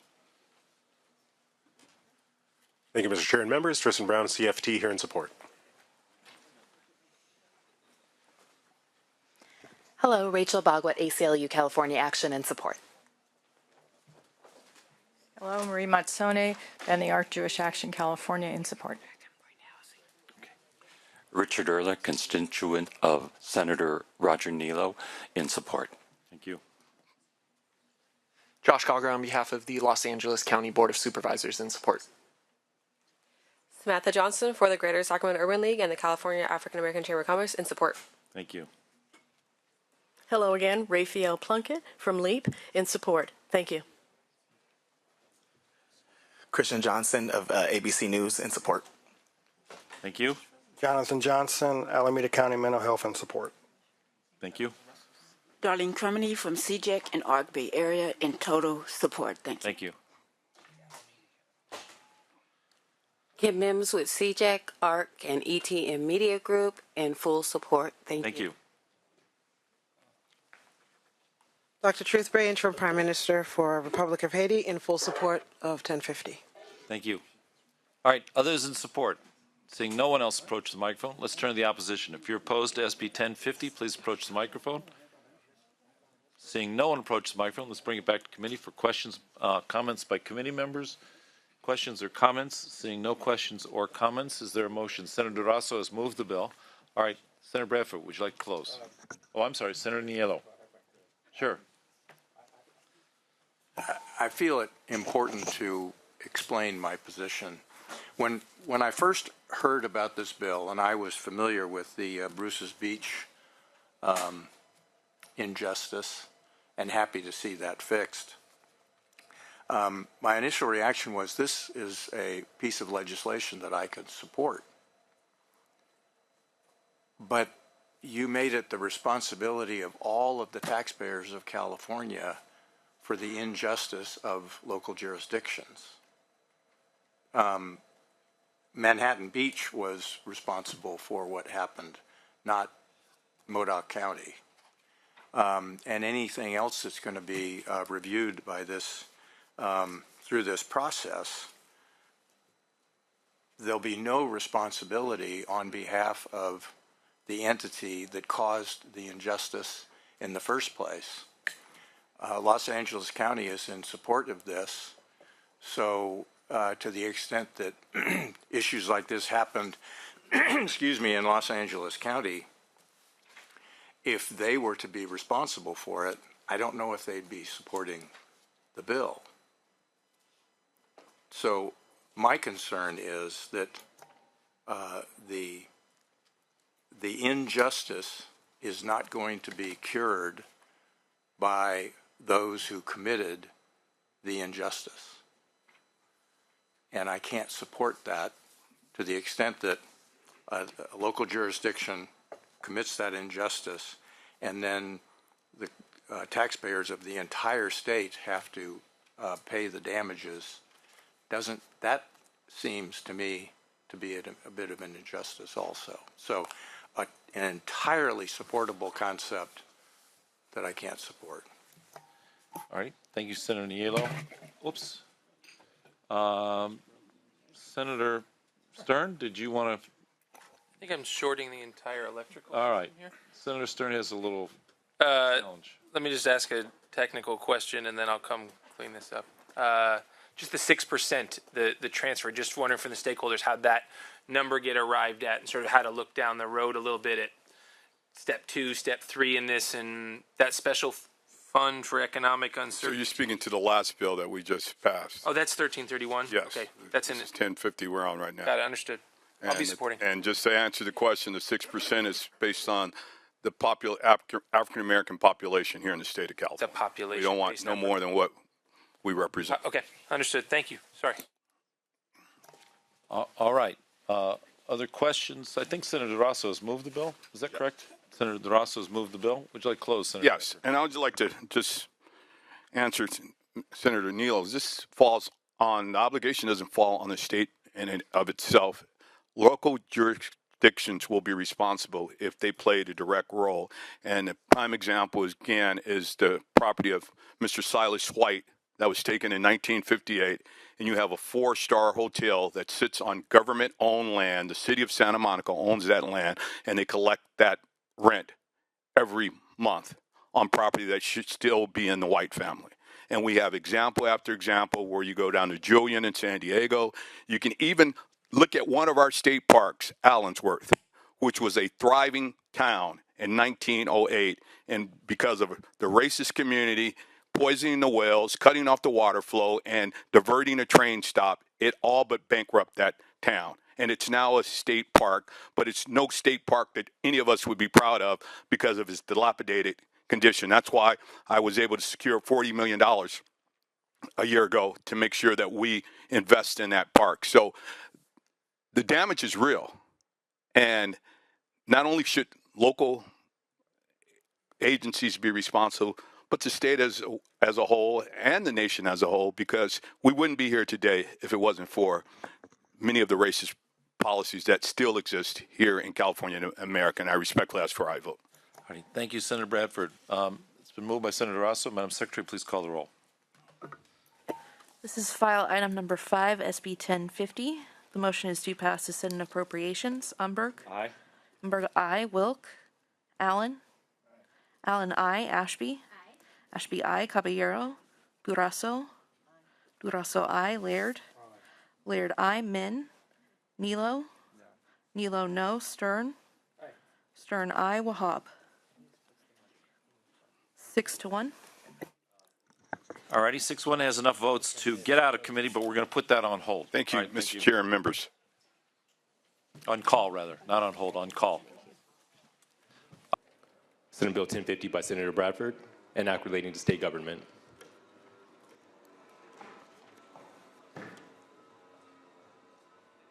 Senator Bradford. Thank you, Mr. President. This bill is a priority of the California Legislative Black Caucus. SB 1050 creates a pathway for restitution to Californians who had their land or property taken by the state or local governments by racially motivated reasons and no other reason. Many people are now familiar with Bruce's Beach, the parcel of land in Manhattan Beach. I was fortunate enough to author that piece of legislation 3 years ago that led to the return of the property of the descendants of Charles and Willa Bruce, a family that had purchased this property in 1912 with the sole purpose of creating a cafe, a lodge, and an opportunity for African Americans to enjoy beach life just like anyone else in California and across this nation. But the city of Manhattan Beach resented the Bruce's success and popularity and the fact that black folks were recreating and having a good time just as they did and wanted to put them out of business. The city used the power of eminent domain to take the Bruce's land and do so for far less than fair market value. Again, in 2022, I authored legislation that allowed the current owners, the LA County, Los Angeles County, I should say, to return the land to the descendants of Charles and Willa Bruce. Just like Bruce's Beach, SB 1050 will provide a pathway to justice for others harmed by similar racist policies and practices of the past. We're looking at just now in the city of Santa Monica, a black business owner by the name of Silas White acquired a piece of property on Pico Boulevard in Santa Monica in 1958 with the sole purpose of creating the Ebony Beach Club for African Americans, only for the city to decide 2 years later, oh, we need this property for a parking lot. Well, here we are 65 years later after the city acquired it, and know what sits there? A 4-star hotel that the city owns the land and collects rent from on an annual basis. That revenue, if not the property, should be returned to the descendants of a white family of Silas White. The power of eminent domain has been used repeatedly to abuse, to move black and brown people off of their land and destroy their homes. We've seen recent examples even in the city of Palm Springs, Section 14, where the Palm Springs Fire Department burned out these families and took the land. These actions have devastated the opportunity for families to build intergenerational wealth through the owning of land. As we all know, generational wealth is passed on in this country through land. SB 1050 will create a way for the state to review claims of abuse and determine what compensation is warranted. I respectfully ask for a vote. Thank you, Senator Bradford. I see microphones up from Senator Smallwood-Cuevas and Senator Nilo. We'll begin first with Senator Smallwood-Cuevas. Thank you, Mr. President, and I rise as a member of the Legislative Black Caucus in support of my great colleague, Senator Bradford, and I want to applaud all of his work as part of the task force over these many years to bring reparations to this historic day. Our ancestors are smiling on us in this moment. I want to say that the bill that we're talking about, SB 1050, studies have shown that California allowed for early settlers to bring their enslaved Africans to work and dig for gold. In many cases, these slaves were able to eventually buy their freedom from the gold they found and to purchase land. But this land, through Jim Crow, through black codes, through institutional racism and racial terror, left so many families bankrupt. instead of people who had purchased their freedom and their land being able to pass it on to their descendants, it was stolen through systemic racist property laws that have driven our communities off of their land through violence and intimidation by their white neighbors, and also added to more and more atrocities that we see generational harm done today.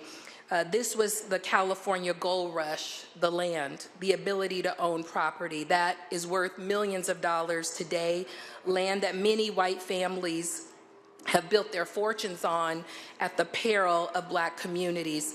My good colleague talked about Bruce's Beach and how in 1924 the Manhattan Beach City Council passed this ordinance 263 claiming eminent domain for this public park land, which allowed the government to seize the properties that were owned by Black residents and eliminated the opportunity for African American families, particularly those who own the African American Bruce's Beach Resort, to have opportunity of dignity for their families and for generations. And it was in 2021, with the help of the great senator, along with many leaders here in the state legislature and the Los Angeles County Board of Supervisors, I might say, who voted unanimously to approve the returning of that land to the rightful heirs of Charles and Willa Bruce.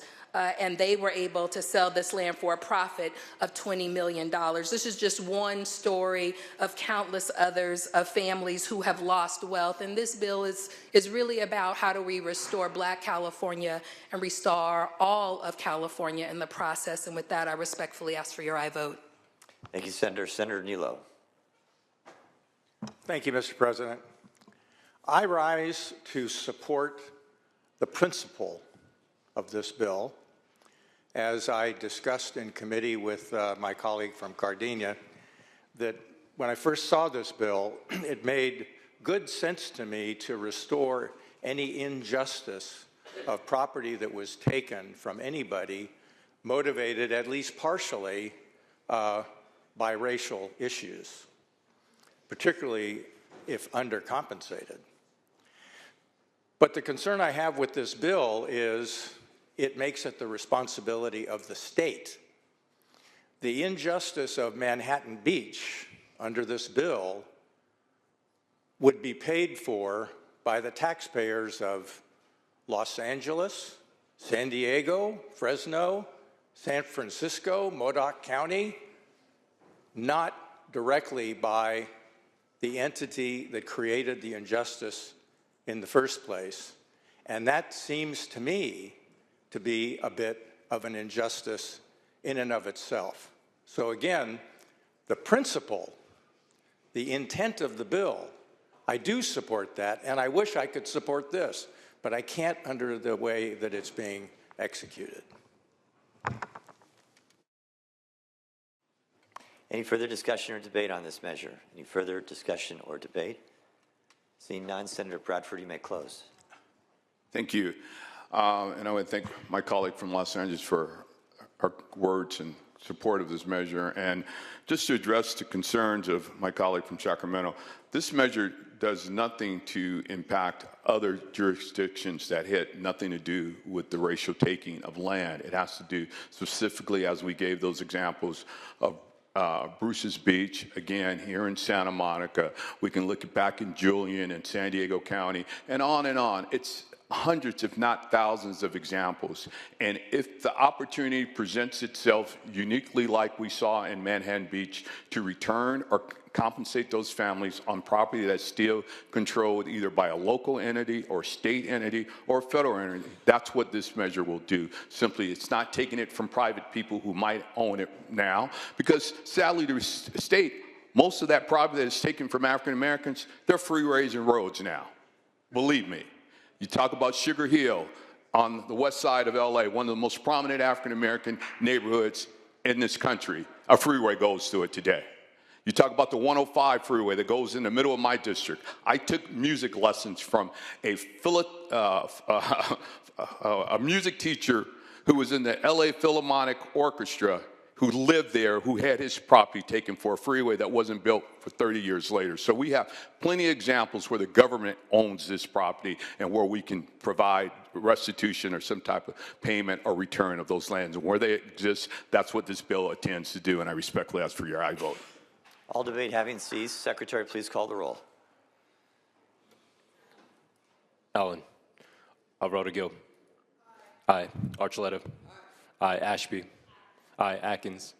Aye. Becker. Aye. Blakespear. Bradford. Aye. Caballero. Aye. Cortese. Aye. Daly. Dodd. Aye. Dorazo. Aye. Eggman. Aye. Glazer. Aye. Gonzalez. Aye. Grove. Hurtado. Aye. Jones. No. Laird. Aye. Limon. Aye. McGuire. Aye. Minjavar. Aye. Min. Aye. Min, no. Newman. Aye. Wynn. No. Nilo. No. Achorbo. Padilla. Aye. Portantino. Aye. Roth. Aye. Rubio. Aye. Searto. No. Skinner. Aye. Small Cuevas. Aye. Stern. Aye. Umbert. Aye. Wahab. Aye. Wiener. Aye. Wilk. Aye. Please call the absent members. Allen. Blakespear. Aye. Daly. Aye. Grove. Ochobo. On a vote of 32 to 5, the measure passes.